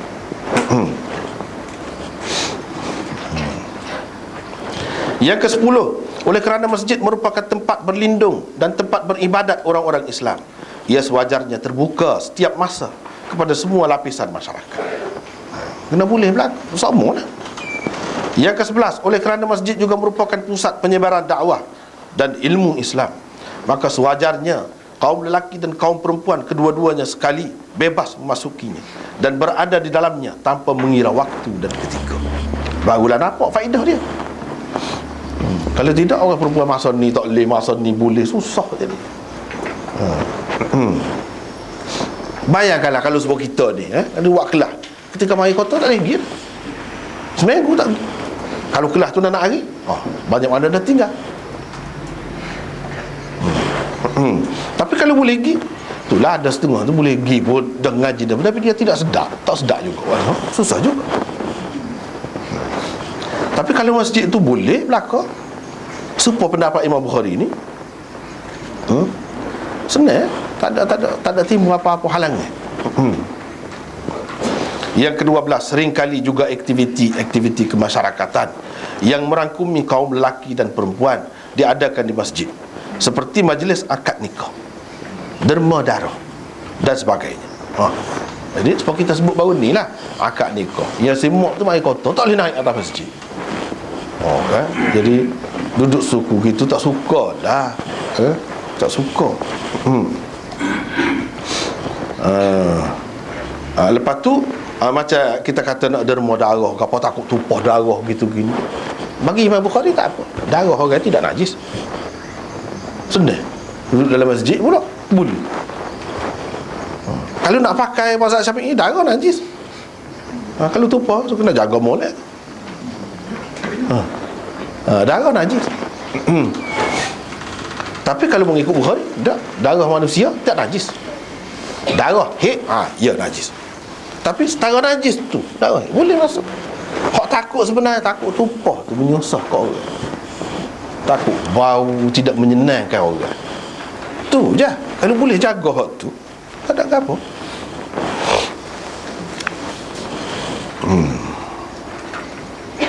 Ini hak nak derma darah ni, lelaki perempuan boleh.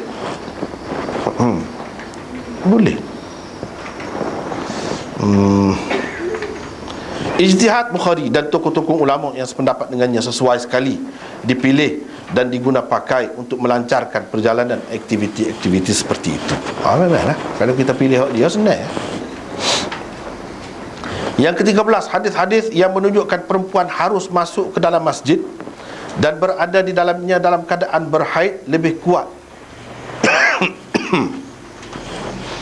dan lebih tinggi kedudukannya daripada yang tidak mengharuskan. Ini kesimpulan yang kita buat lah. Memang pun kalau nak kira lebih kuat. Kalau nak kata terang, tidak terang belakang mana-mana. Kena ijtihad belakang, kena proses belakang. Tidak terang. Ayat Quran ke hadis ke hak sahih tidak ada yang terang. Sama ada membolehkan atau tidak membolehkan, hak terang tak ada. Kalau ada hak terang, itu tidak sahih. Jadi habislah bab yang pertama. Hari ini kita pergi kepada bab yang kedua. Jadi sebelum pada ni bab tidur orang perempuan di dalam masjid. Ni bab tidur orang lelaki pula dalam masjid. Sebab tu juga Imam Bukhari buat tajuk. Cumanya tidur orang perempuan seorang je. Ni lelaki ramai. Sebab apa? Sebab biasanya dulu sampai sekarang ni pun lebih ramai tidur dalam masjid ni orang lelaki. Orang perempuan kalau kata ada pun tidaklah seramai orang lelaki. Kecuali pada ketika iktikaf tu, ialah adalah ramai lah kita kata. Tapi dalam masyarakat kita pun tidak umum juga begitu. Kalau nak kira dari segi lebih ramai lelaki daripada dulu sampai sekarang. Sebab itulah Imam Bukhari buat naumir rijal, bukan naumir rajuli. Tapi tadi naumil mar'ati, bukan naumin nisa'i. Dia ada maksud berlaku guna dalam bentuk jamak, dalam bentuk mufrad. Itu ada maksud dia berlaku. Seperti mana tajuk sebelum pada ni, dia tidak royak. Hukum dia, tidur orang lelaki dalam masjid diharuskan, ataupun bagus ke atau tidak diharuskan, dia tak ada buat mari hukum. Dia tak serupa dengan sebelum pada ni. Bab itu kita kena tahu kaedah dia, cara dia. Biasalah Imam Bukhari kalau dia tidak buat keputusan gitu, dia nak ada khilaf. Ada khilaf dalam masalah ni. Walaupun kita kata lelaki apa tak boleh tidur, ada kata tak boleh. Imam Bukhari mengambil kira hal tu. Tidur orang-orang lelaki dalam masjid.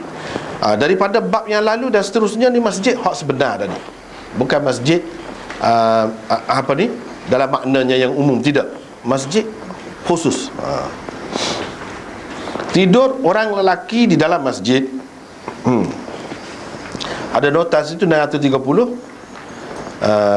Imam Bukhari menegaskan keharusan orang lelaki tidur dan menetap di dalam masjid dengan menjaga adab-adab. Boleh, tapi kena jaga adab. Kalau orang-orang perempuan pun dibenarkan tidur dan menetap di dalamnya, tentu sekali golongan lelaki lebih-lebih lagi dibenarkan, meskipun mereka terdedah kepada ihtilam atau janabah. Jadi Imam Bukhari sebut tajuk sebelum pada ni, dia kata orang perempuan boleh tidur dalam masjid, walaupun orang perempuan itu terdedah kepada mari kotor, boleh. Orang lelaki juga terdedah juga, dia boleh jadi bila-bila masa dia berihtilam ataupun berjunub, boleh jadi.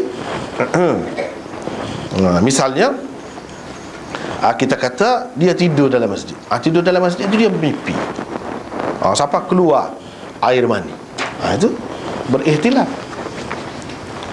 Ataupun dia berjunub, tidak semesti tidur, tak mesti mimpi, duduk sedar-sedar gini.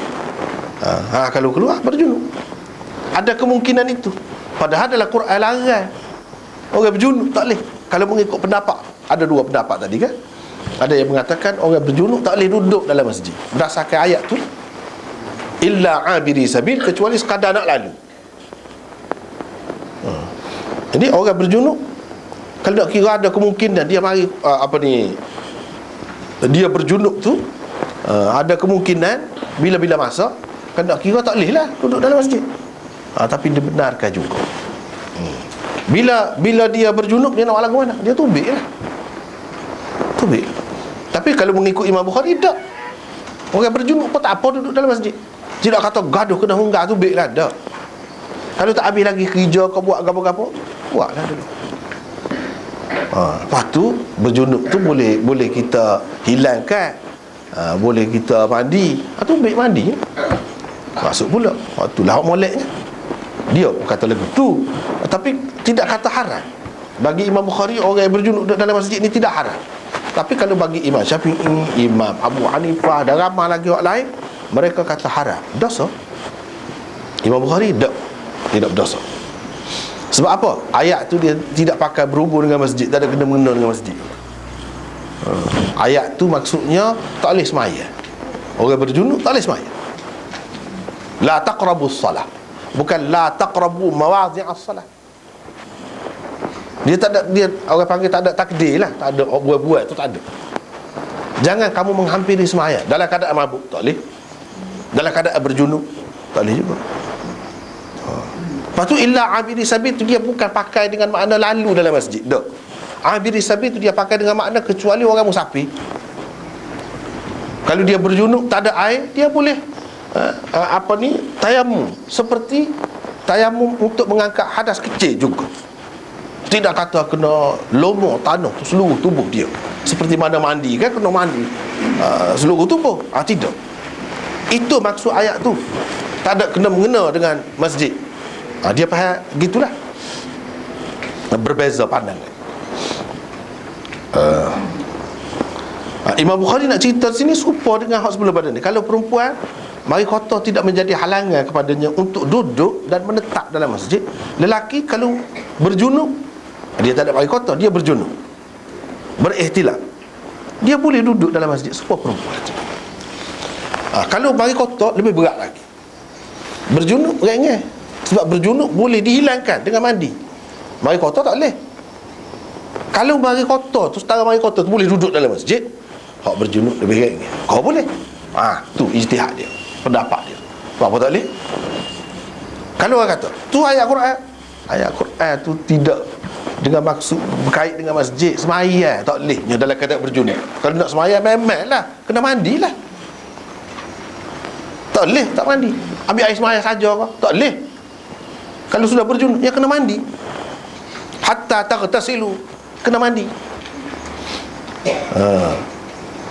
Kalau berjunub, itu yang dia faham. Kalau kita faham cara dia, ramai orang faham cara dia tu juga. Ini menunjukkan tak apa duduk dalam masjid kalau berjunub. Sebab apa? Dia kata Orang kafir tu Nabi bekah dalam masjid tu, tak tahu mandi mana tu. Najis lagi dalam Quran sebut. Setara tu boleh duduk dalam masjid. Kita ni kurang lagi pada dia kah? Sedangkan Nabi kata al-mu'minu, ataupun dalam setengah riwayat dia kata al-muslimu la yanjus. Orang muslim, orang mukmin ni tidak najis. Kecuali ada najis tepek lah. Kalau tubuh dia ni dengan sebab berhadas tadi, tidak najis. Dia boleh salah, dia boleh pegang orang tu, tidak kena basuh. Tak. Orang Islam tidak najis. Abu Hurairah pernah dia berjunub. Kita sudah jumpa dalam hadis Bukhari ini dulu ada dah. Dia berjumpa dengan Nabi, Nabi pun pegang tangan dia. Pegang tangan dia, pepe dia tu tak serba salah. Sementara Nabi duduk kecek dengan orang lain, sikit dia lari. Dia cabut lagi. Cabut pergi mandi. Mari. Nabi perasan tak? Gimana tadi? Dia kata saya berasa tak munasabah, tak sesuai lah. Muka saya dalam keadaan kotor. Tiba-tiba Rasulullah duduk berjalan, duduk pegang tangan. Itu nak jadi ke cerita. Dia kata orang mukmin tidak najis. Mana Nabi tahu dah lah. Dia kata gitu tu berhubung dengan agama, berhubung dengan berjunuk lah. Kalau dalam keadaan berjunuk pun tak apa. Tu luah. Kalau mengikut cara Bukhari kan senang. Nak makan pun tak apa. Ni nak kerak kuku pun tak boleh. Nak gunting rambut kau, nak gunting misah kau tak boleh. Macam-macam lah pula karuk tu lah. Faham je tak? Faham tu karuk pula. Kuku tu kalau dipotong semasa mari kotor ataupun semasa berjunuk tu tidak akan bersambung kau akan, ataupun akan jadi batik kau saya macam-macam tu karuk lah kau tu. Imam Bukhari tak pakai semua. Tak ada. Boleh makan, boleh minum, boleh gap. Cuma sunnah Nabi kalau berjunuk ambil air semaya. Air semaya tu tak boleh buat semaya juga kalau lagi tak mandi. Bukan kata ambil air semaya boleh semaya dah. Tak boleh. Untuk meringankan hadas saja. Untuk meringankan hadas saja. Ambil air semaya, lepas tu tak apa. Nak buat apa pun tak apa. Senang kan? Kalau cara lagu tu senang. Kalau nak mandi boleh juga. Mandilah, tak apa. Tidak kata kena mandi selalu. Tidak lagu tu.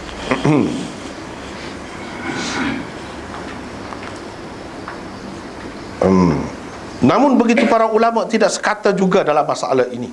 Kerana itulah Bukhari tidak membuat keputusan yang mu'tamad tentang hukumnya. Dia tidak kata tidur orang lelaki di dalam masjid tidak diharuskan atau diharuskan dan sebagainya. Dia tak kata lagu tu. Dalam keadaan tergantung gitu saja. Ibnu Mas'ud, Tawus, Mujahid, Malik, Al-Auza'i, Ahmad dan Ishaq berpendapat tidur di dalam masjid adalah sekurang-kurangnya makruh kepada orang lelaki tempatan yang mempunyai kediaman. Makruh, sekurang-kurangnya makruh. Kalau nak jadi haram tu boleh jadi. Ada pendapat sekurang-kurangnya makruh. Ni mengikut dalam ni. Kalau ada rumah lah orang tempatan, rumah dia sebelah tu ya, tak jauh, dia pergi duduk tidur dalam masjid. Ia hanya diharuskan kepada orang lelaki yang tidak mempunyai kediaman atau orang lelaki yang bermusafir. Itu saja, tak boleh tidur dalam masjid. Kalau tidur duduk tunggu semaya tu jenera tu dah tu tak apa, ni maksud tidur sungguh ni. Buat tempat tidur ni. Ibnu Umar, Sa'id bin Al-Musayyab, Atha, Ibnu Sirin, Sulaiman bin Yasar, Hasan Basri, Abu Hanifah, Syafi'i, Sufyan Ats-Tsauri dan jumhur ulama berpendapat harus, bukan makruh, harus. Nak kata haram tu jauh. Harus memang boleh lah. Tetapi jika dia mempunyai kediaman, adalah lebih elok kepadanya tidur di kediamannya sendiri. Imam Bukhari dalam masalah ni serupa dengan ramai-ramai, serupa dengan jumhur ulama, iaitu boleh tidur dalam masjid, tak apa, harus. Tidak kata lebih molek. Kalau ada rumah dekat, lebih baik tidur di rumah, lebih baik. Itu saja.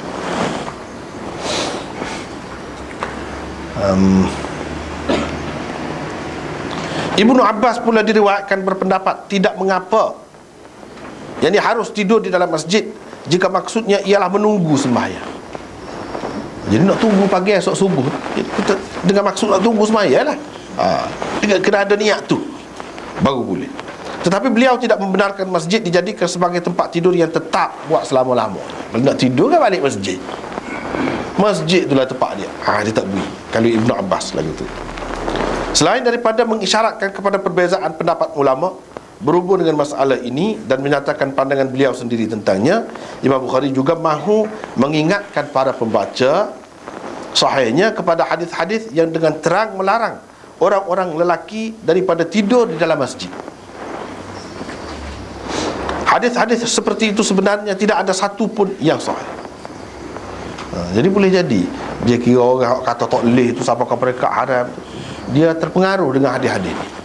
Jadi bila-bila dia nak ayat lain tu, dia nak ayat ni juga, iaitu tak boleh pakai, tak boleh ambil kira hadis-hadis hak menampakkan larangan tidur dalam masjid ni orang lelaki, tak boleh pakai sebab tak ada satu pun yang sahih. Sebab itulah dia awak mari tu Anas gini-gini kata, orang ni gini-gini kata tu.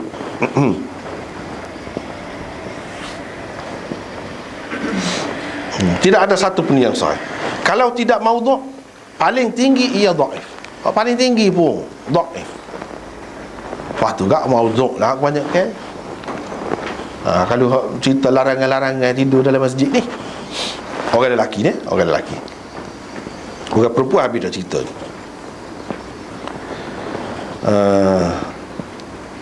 Kalau tidak maudhu' paling tinggi dhaif. Itulah. Banyak juga dalam masyarakat kita ni kan.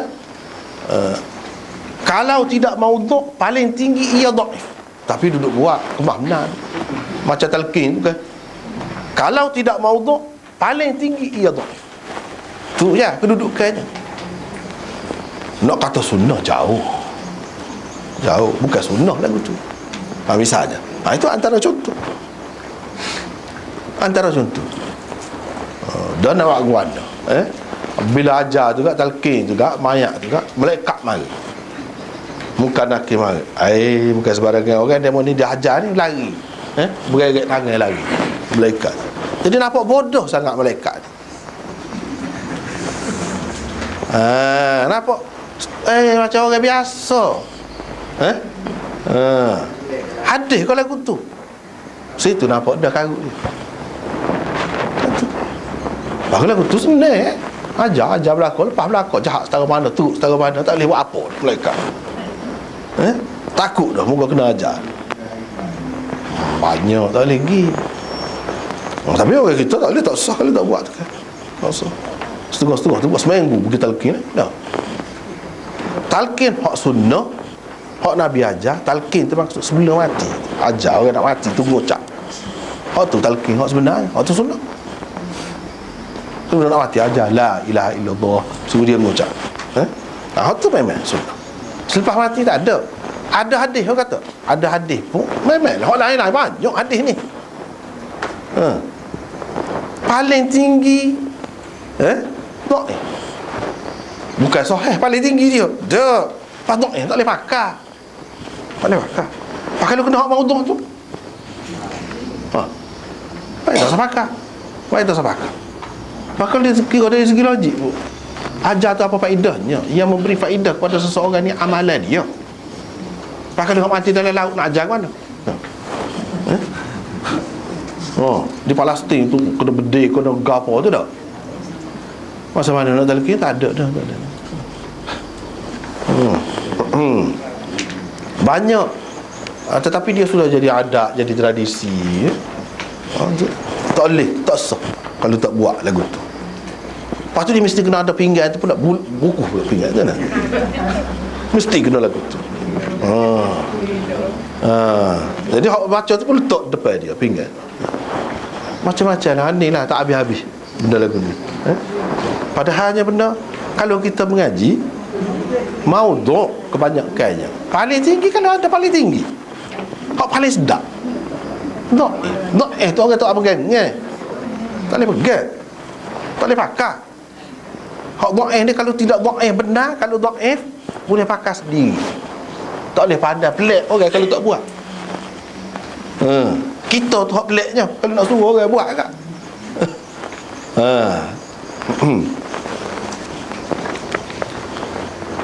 Baik, kita tengok. Oleh itu ia sama sekali tidak boleh dijadikan dalil dan hujjah. Antaranya ialah hadis riwayat Abdul Razzaq daripada Jabir ini. Ini riwayat dia. Abdul Razzaq an Yahya ibn al-Ala an Haram ibn Uthman an ibn Jabir an Jabir ibn Abdullah qala atana Rasulullah sallallahu alaihi wasallam wa nahnu muttaji'un fi masjidih fadarabana bi'asib kana fi yadihi wa qala qumu la tarqudu fil masjid. Maksudnya, pernah Rasulullah sallallahu alaihi wasallam datang kepada kami, kata Jabir, ketika kami sedang berbaring di dalam masjidnya. Beliau memukul kami dengan pelepah tamar. Yang pelepah tamar yang tidak berdaun tu orang panggil asib. Yang berada di tangannya sambil berkata, bangun, jangan tidur di dalam masjid. Kasar nampak Nabi lagu tu kan Nabi ni. Situ nampak dah. Situ nampak dah.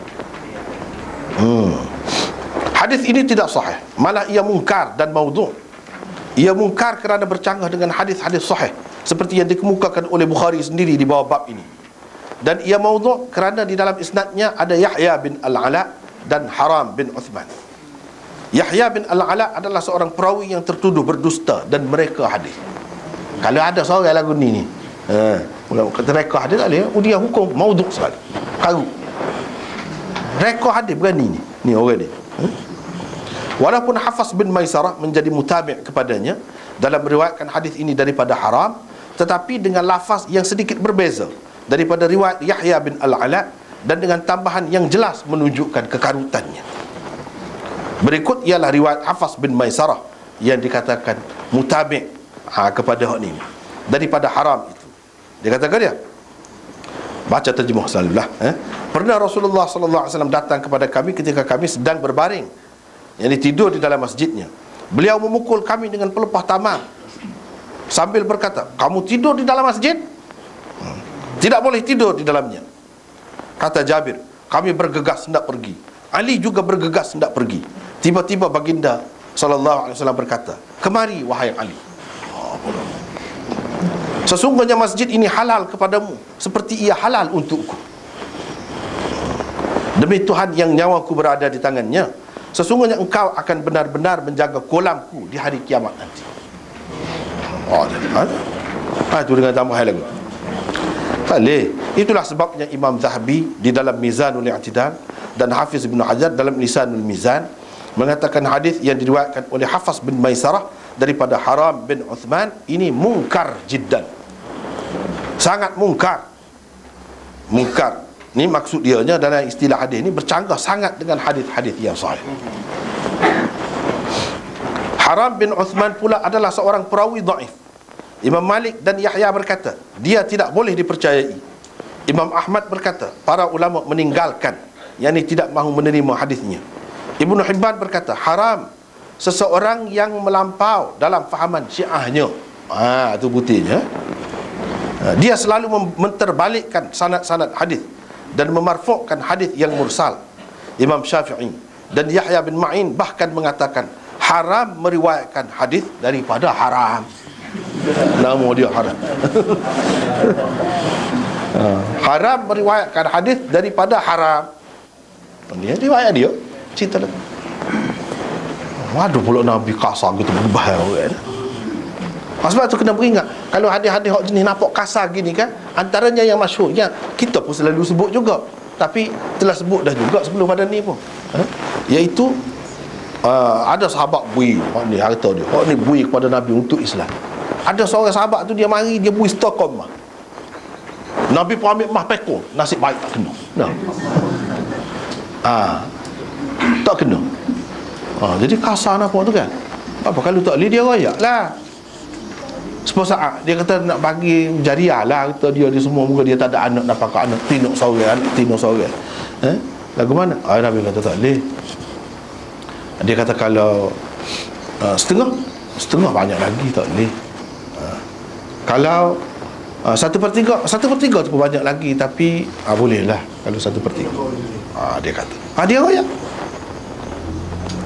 Mu tinggal anak pinak kamu dalam keadaan kaya, senang, lebih baik lagi daripada mu tinggal anak-anak kamu menadah tangan minta sedekah dengan orang. Tu Nabi kata. Dia royak boleh. Dia pekong. Itu riwayat Ibnu Ishaq. Ibnu Ishaq punya cerita. Jadi kena beringat. Kalau nak nampak kasar-kasar gini, tapi ada tu dalam Abu Daud, dalam kampung kita ada. Kena beringat. Setengah-setengah orang dia nak royak. Ni pasal dia tidak layak, dia tak cukup syarat dia. Sebab tu Nabi bertindak begitu. Bertindak begitu pun tak sesuai tu kalau nak kira. Macam ni lah. Dah orang dia tak tahu, royaklah dulu, pergi bahas selalu. Tak sesuai dengan sifat Nabi tu.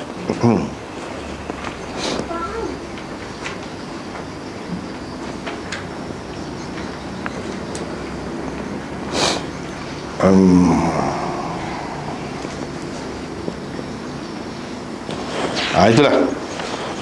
Lepas tu Imam Bukhari buat mari asar Abu Qilabah daripada Anas. Anas kata satu kumpulan orang Uql datang kepada Nabi SAW, lalu mereka tinggal di Suffah, di serambi masjid. Itu rekah. Sebenarnya dia royak di tempat lain. Di sini dalam nota tu kita ada sebut, di tempat lain puak-puak ni akhirnya murtad ni puak-puak ni. Ada pak dia 7-8 orang pergi, Nabi suruh duduk di serambi masjid dia lah. Bila suruh duduk di situ, Islam lah pada masa tu. Duduk di situ bermakna dia akan bermalam, tidur ke apa di situ lah. Inilah menunjukkan orang lelaki tu boleh tidur di dalam masjid tu. Sebab sufah tu dalam masjid, bukan di luar masjid.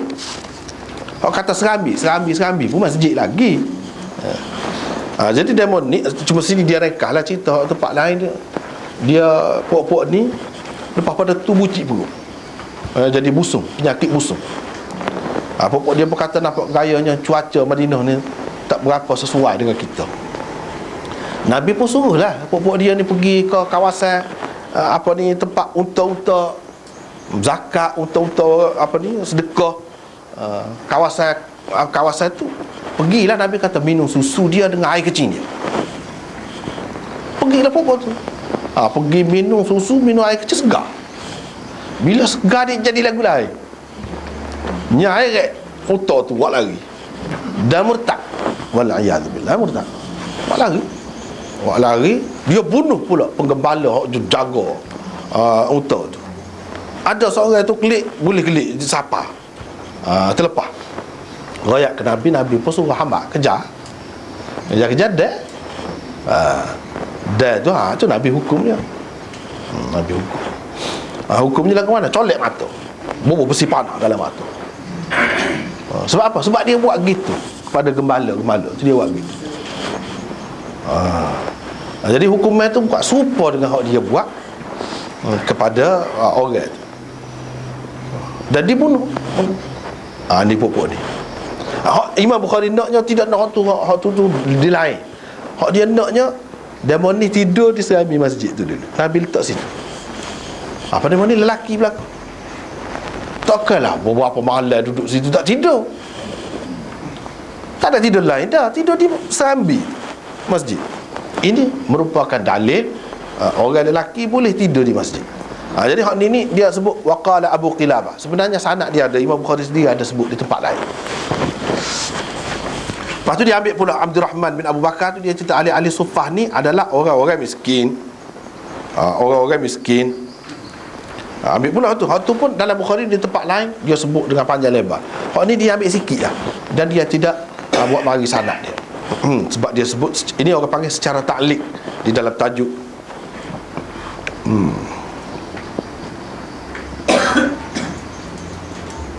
Dalam tajuk tu secara ta'liq. Ibnu Umar kata, ni hadis mula-mula, semasa muda belia dan belum berumah tangga, dia selalu tidur di dalam masjid Nabi SAW. Selalu tidur dalam masjid. Dia orang lelaki, menunjukkan boleh. Dia tidur ni bukan tidur tengah hari, tidur malam, kamu tidur masjid. Menunjukkan boleh. Jadi hadis-hadis hak kata tak boleh tidur, Nabi larang, tidak sekuat hak ni. Kalau kata sahih pun tidak sekuat hak ni. Apalagi seperti yang kita sudah bincang tadi, tidak ada satu pun yang sahih hak larang tu. Nota 633 tu antara panduan dan petunjuk yang dapat diambil daripada hadis ini ialah: satu, ia jelas menunjukkan keharusan orang lelaki tidur di dalam masjid walaupun dia bukan seorang musafir. Ibnu Umar tu memang orang situ dah, bukannya musafir. Supaya puak-puak tadi tu, puak-puak Uql dan Urainah tu, memang puak-puak tu orang jauh, tak ada keluarga situ. Ibnu Umar ni anak Sayyidina Umar. Tapi dia tidur di masjid juga. Ini menunjukkan hak tidak musafir pun boleh, tak ada rumah situlah pun boleh tidur di masjid ni. Yang kedua, orang yang mempunyai kediaman yang tidak jauh dari masjid juga boleh tidur dan duduk di dalam masjid. Boleh. Ada rumah situlah, boleh tidur dalam masjid, boleh duduk. Yang ketiga, Imam Tirmizi dengan sanad yang meriwayatkan daripada Ibnu Umar bahawa beliau menceritakan, katanya, kunna nanamu ala ahdi Rasulillah sallallahu alaihi wasallam fil masjid wa nahnu syabab. Bermaksud kami orang-orang muda selalu tidur di dalam masjid di zaman Rasulullah sallallahu alaihi wasallam. Itu dalam Tirmizi ada sebut. Hadis ini menunjukkan bukan Ibnu Umar seorang sahaja yang tidur di dalam masjid di zaman Rasulullah sallallahu alaihi wasallam, tetapi ramai lagi kawan-kawan sebayanya turut tidur bersama dia di masjid. Lagilah mana bukan seorang. Kalau tak kata dikecualikan dia khusus ke? Tak, tidak khusus. Ramai lagi orang-orang lain yang sebaya dengan dia, anak-anak muda tidur di masjid. Menunjukkan orang lelaki boleh tidur di dalam masjid. Yang keempat, dari segi keharusan tidur atau berada selama beberapa hari di dalam masjid, sama ada dengan niat beriktikaf atau tidak. Tiada bezanya antara masjid Nabi SAW dan masjid-masjid yang lain. Tak ada beza. Jadi boleh tidur masjid Nabi, boleh masjid lain boleh juga, tak ada beza. Kalau dalam keadaan beriktikaf, memanglah kena tidur. Kalau tidak beriktikaf, boleh juga nak tidur di masjid. Bezanya kalau beriktikaf tu ketatlah sikit ikatan-ikatannya. Kalau tidak beriktikaf, bebas.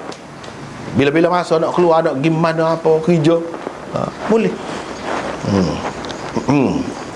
Serupa je. Masjid Nabi dengan masjid lain boleh tidur belakang.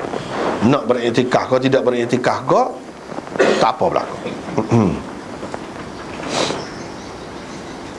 Yang keenam, para sahabat Nabi SAW begitu mesra dengan masjid. Mereka membesar dalam keadaan terdidik menyukai masjid semenjak zaman remaja lagi. Kalau kita perhati ni, nampak ramai ni orang muda-muda pergi tidur di masjid. Bila dia pergi tidur di masjid, dia tidak akan buat kosek. Kalau dia tidur lain, dia boleh suka derah lah, lopak kau tak tahu kalau dah. Dengan sama-sama guru dia. Tapi kalau dalam masjid, tidak lagu tu. Dengan sendirinya dia ajar dia tu terasuh, mengawal diri dan duduk kecek benda molek-molek, benda baik-baik dalam masjid, jaga segala-galanya. Itu molek. Kalau kita kata tak boleh, tak molek, makruh, ala kahara, kau jauh orang daripada masjid, itu tidak lebih baik. Ini secara tidak langsung mengasuh, mendidik anak-anak muda ni jadi baik. Kan dalam hadis yang lain ada sebut, salah satu orang yang dapat naungan Allah di hari kiamat nanti iaitu anak muda, kan? Orang yang hatinya bergantung dengan masjid. Dia kena mesra lah dengan masjid tu.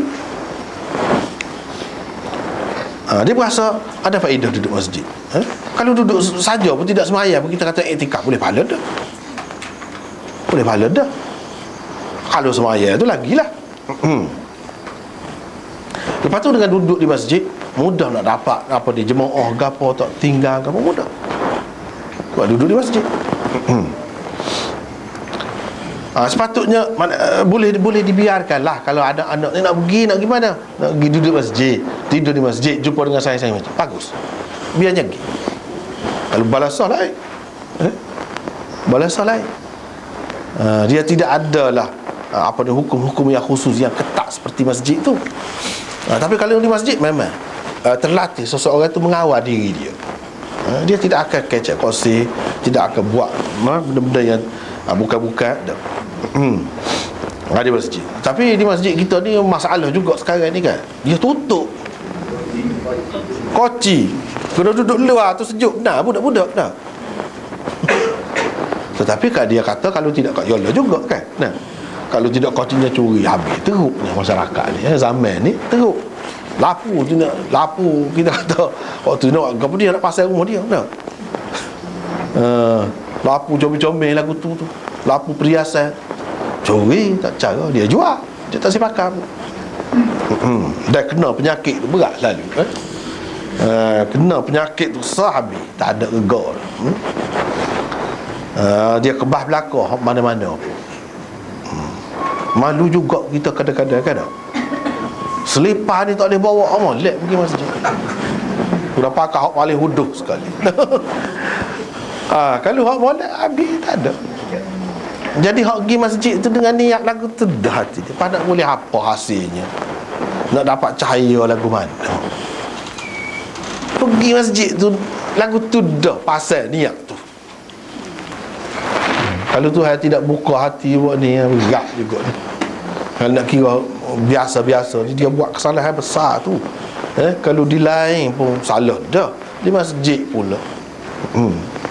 Jadi orang tak boleh tengok lah umat Islam ni kasut comel, kaya kasut tu comel. Kalau di masjid tak boleh tengok. Sebab apa? Tak selamat. Balik kaki ayat. Teruknya zaman ni. Jadi menasabahlah kalau koci. Tapi koci pun dia tidak koci pagar besar, boleh masuk, kena kira tu. Boleh masuk, boleh duduk luar tu pun kira masjid juga. Kena pahala boleh juga duduk luar tu pun. Cumanya kalau terdedah sangat ni kan, hak gila pun ada juga masuk dalam masjid tu. Itulah susahnya.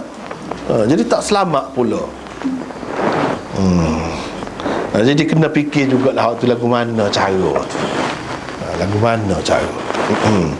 Antaranya kalau kita buat misalnya ada ruang di atas, boleh koci ke pintu ke, budak boleh duduk dalam tu, ataupun orang nak masuk dia boleh duduk dalam tu. Tapi dengan kawalan lah. Kalau ada siap molek benar lah, dia boleh kawal. Setengah-setengah masjid tu, tapi tempat kita tak berapa nampak. Kalau luar-luar negeri memang banyak dah ada masjid tu, dia buat macam rumah tumpangan gitu. Kita boleh pergi dengan keluarga kita duduk situ. Sekat 3 hari tak ada bayar apa-apa, duduk. Tu bagus kalau buat lagu. Dalam masjid juga. Cuma apabila duduk dalam masjid pergi dengan keluarga tu, kena beringat sikit lah. Lah bukan tidur sekali tu tak apa lagi. Takut jadi sampai kau perekat berjunuk. Jangan. Kalau bilik tu masuk dalam masjid, seperti sufah ni. Tapi kalau bilik tu memang jelas di luar masjid, tak apa. Tepi masjid tak apa. Boleh. Setengah-setengah negeri tu memang dia buat dalam ruang masjid. Jadi kena jagalah hak tu. Hak kata boleh, Imam Bukhari gapo kata pun, kalau berjunuk, setelah berjunuk duduk dalam masjid tu. Nak menyebabkan jadi berjunduk dalam masjid tu tak boleh. Hak hadis kata kamu halal kepada kamu apa yang halal kepada ku tu tak sahih, tak betul tu karu. Hak tadi tu tak ada halal kepada siapa-siapa ke masjid. Jadi tak boleh lah, kena jagalah hak tu. Yang ketujuhnya mafhum daripada kata-kata Ibnu Umar, bahawa semasa muda belia dan belum berumah tangga, dia selalu tidur di dalam masjid Nabi SAW, ialah selepas berumah tangga keadaannya tidak begitu lagi. Beliau kalau tidur pun di masjid tidaklah sekerap semasa bujang dahulu. Ini kerana orang lelaki yang sudah berumah tangga terikat dengan banyak tanggungjawab lain selain tanggungjawab menjaga ahli keluarga dan rumah tangganya. Kita faham situ. Dia kata dulu semasa muda-muda, apa dia? Faham? Mana selepas dia berumah tangga, dia tua tidak gitu. Nak iktikaf, iyalah pergilah ke masjid. Tidak mudah-mudah nak pergi masjid. Tinggal anak bini di rumah. Kalau nak pergi iktikaf, tak apalah. Tapi iktikaf dia tidak semua. Dia tidak semua. Itu maksudnya. Bila sudah berumah tangga, ada tanggungjawab lain. Bila sudah kerja, ada tanggungjawab lain.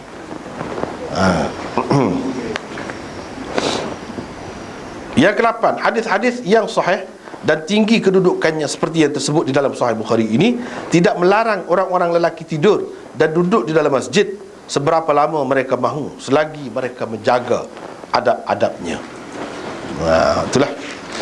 Jadi nampaknya masa pun kita banyak dah. Sekatu dulu, tak ada habis juga bab ni. Kita sambung minggu depan lah, insya-Allah. Bab yang kedua, bab 31 ni hanya sempat satu hadis saja. Jadi kita berhenti setakat itulah dulu untuk hari ini. Wallahu a'lam.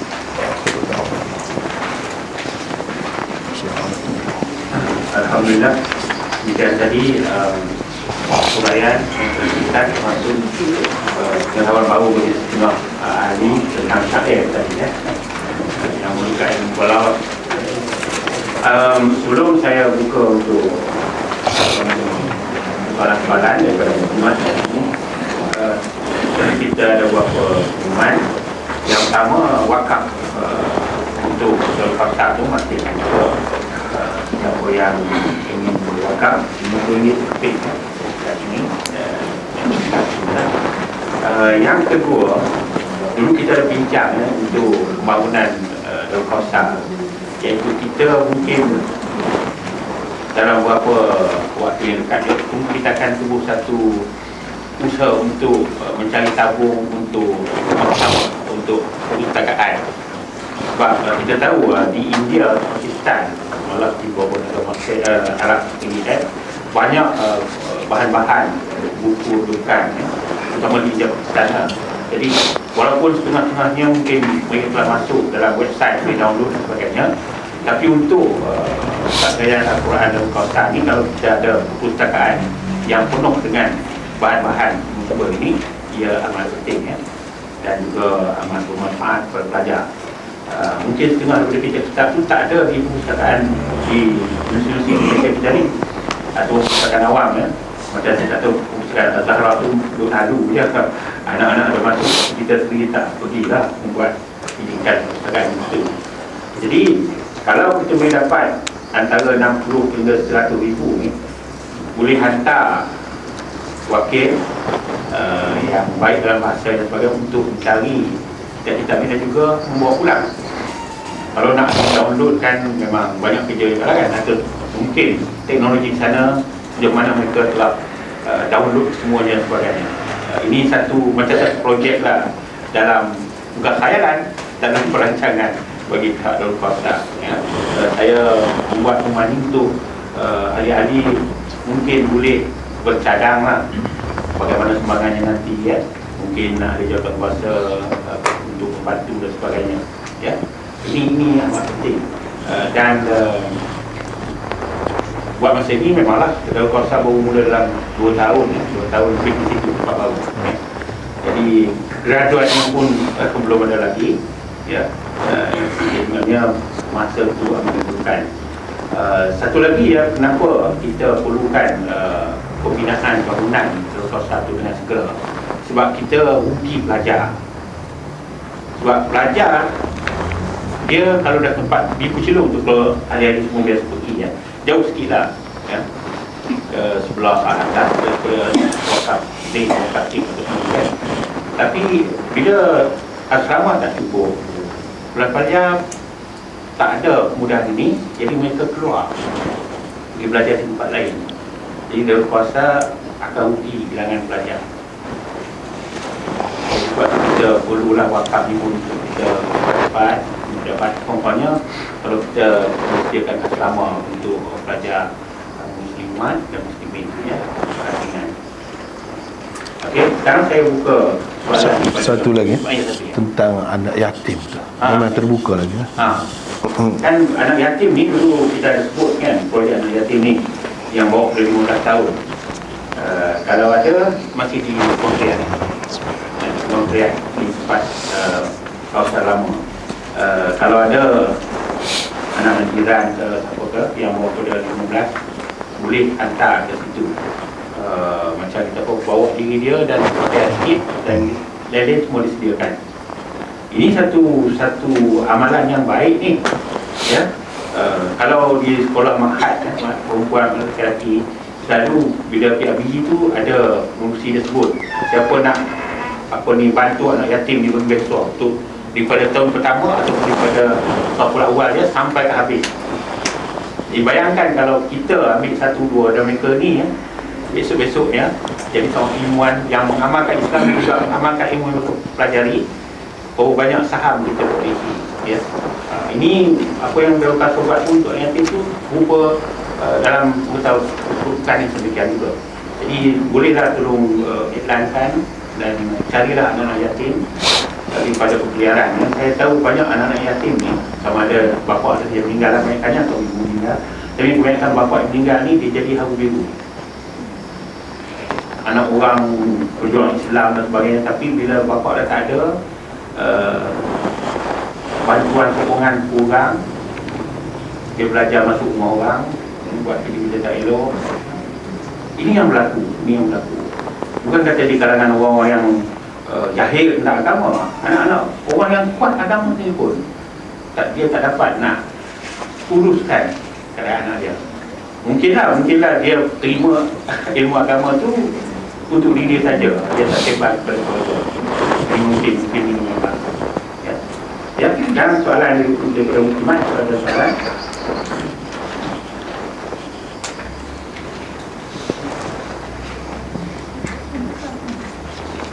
Ada, mungkin hari lebih jelas lagi kot ataupun ialah masih berapa sindrom Syawal lagi kan. Okey, Muslimin, ada soalan?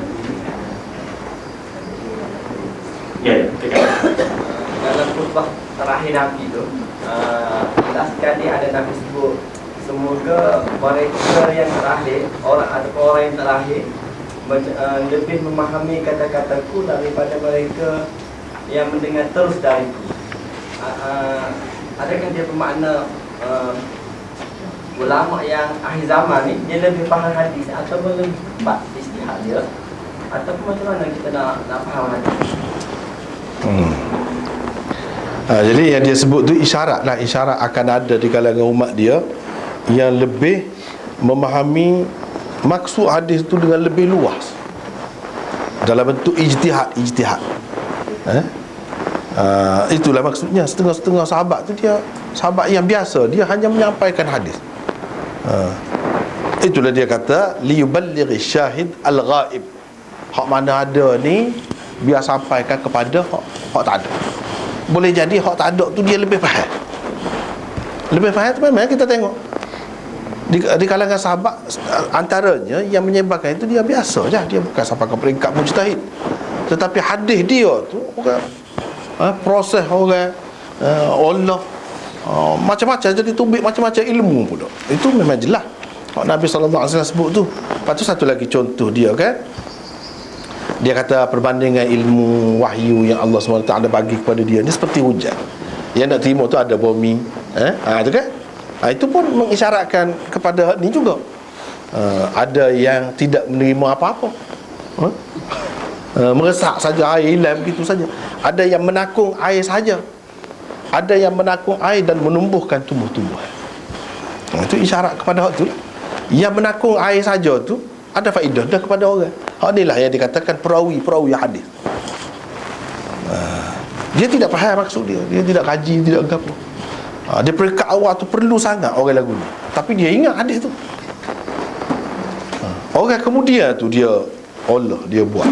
Hak naknya air tu selain menakung, kita menakung air tu, kita dapat menumbuhkan tanaman-tanaman yang lain. Hak ni ulama-ulama mujtahidin. Memang begitu pun maksud dia. Sebab itulah boleh jadi orang kemudian dia sebut isyarat kepada hak kemudian tu akan ada hak lebih dari segi ilmu, dari segi maqam suku. Sepatut nenek kita dululah tak pakai selipar kaki ayah duduk rumah pun susah, dalam keadaan serba susah.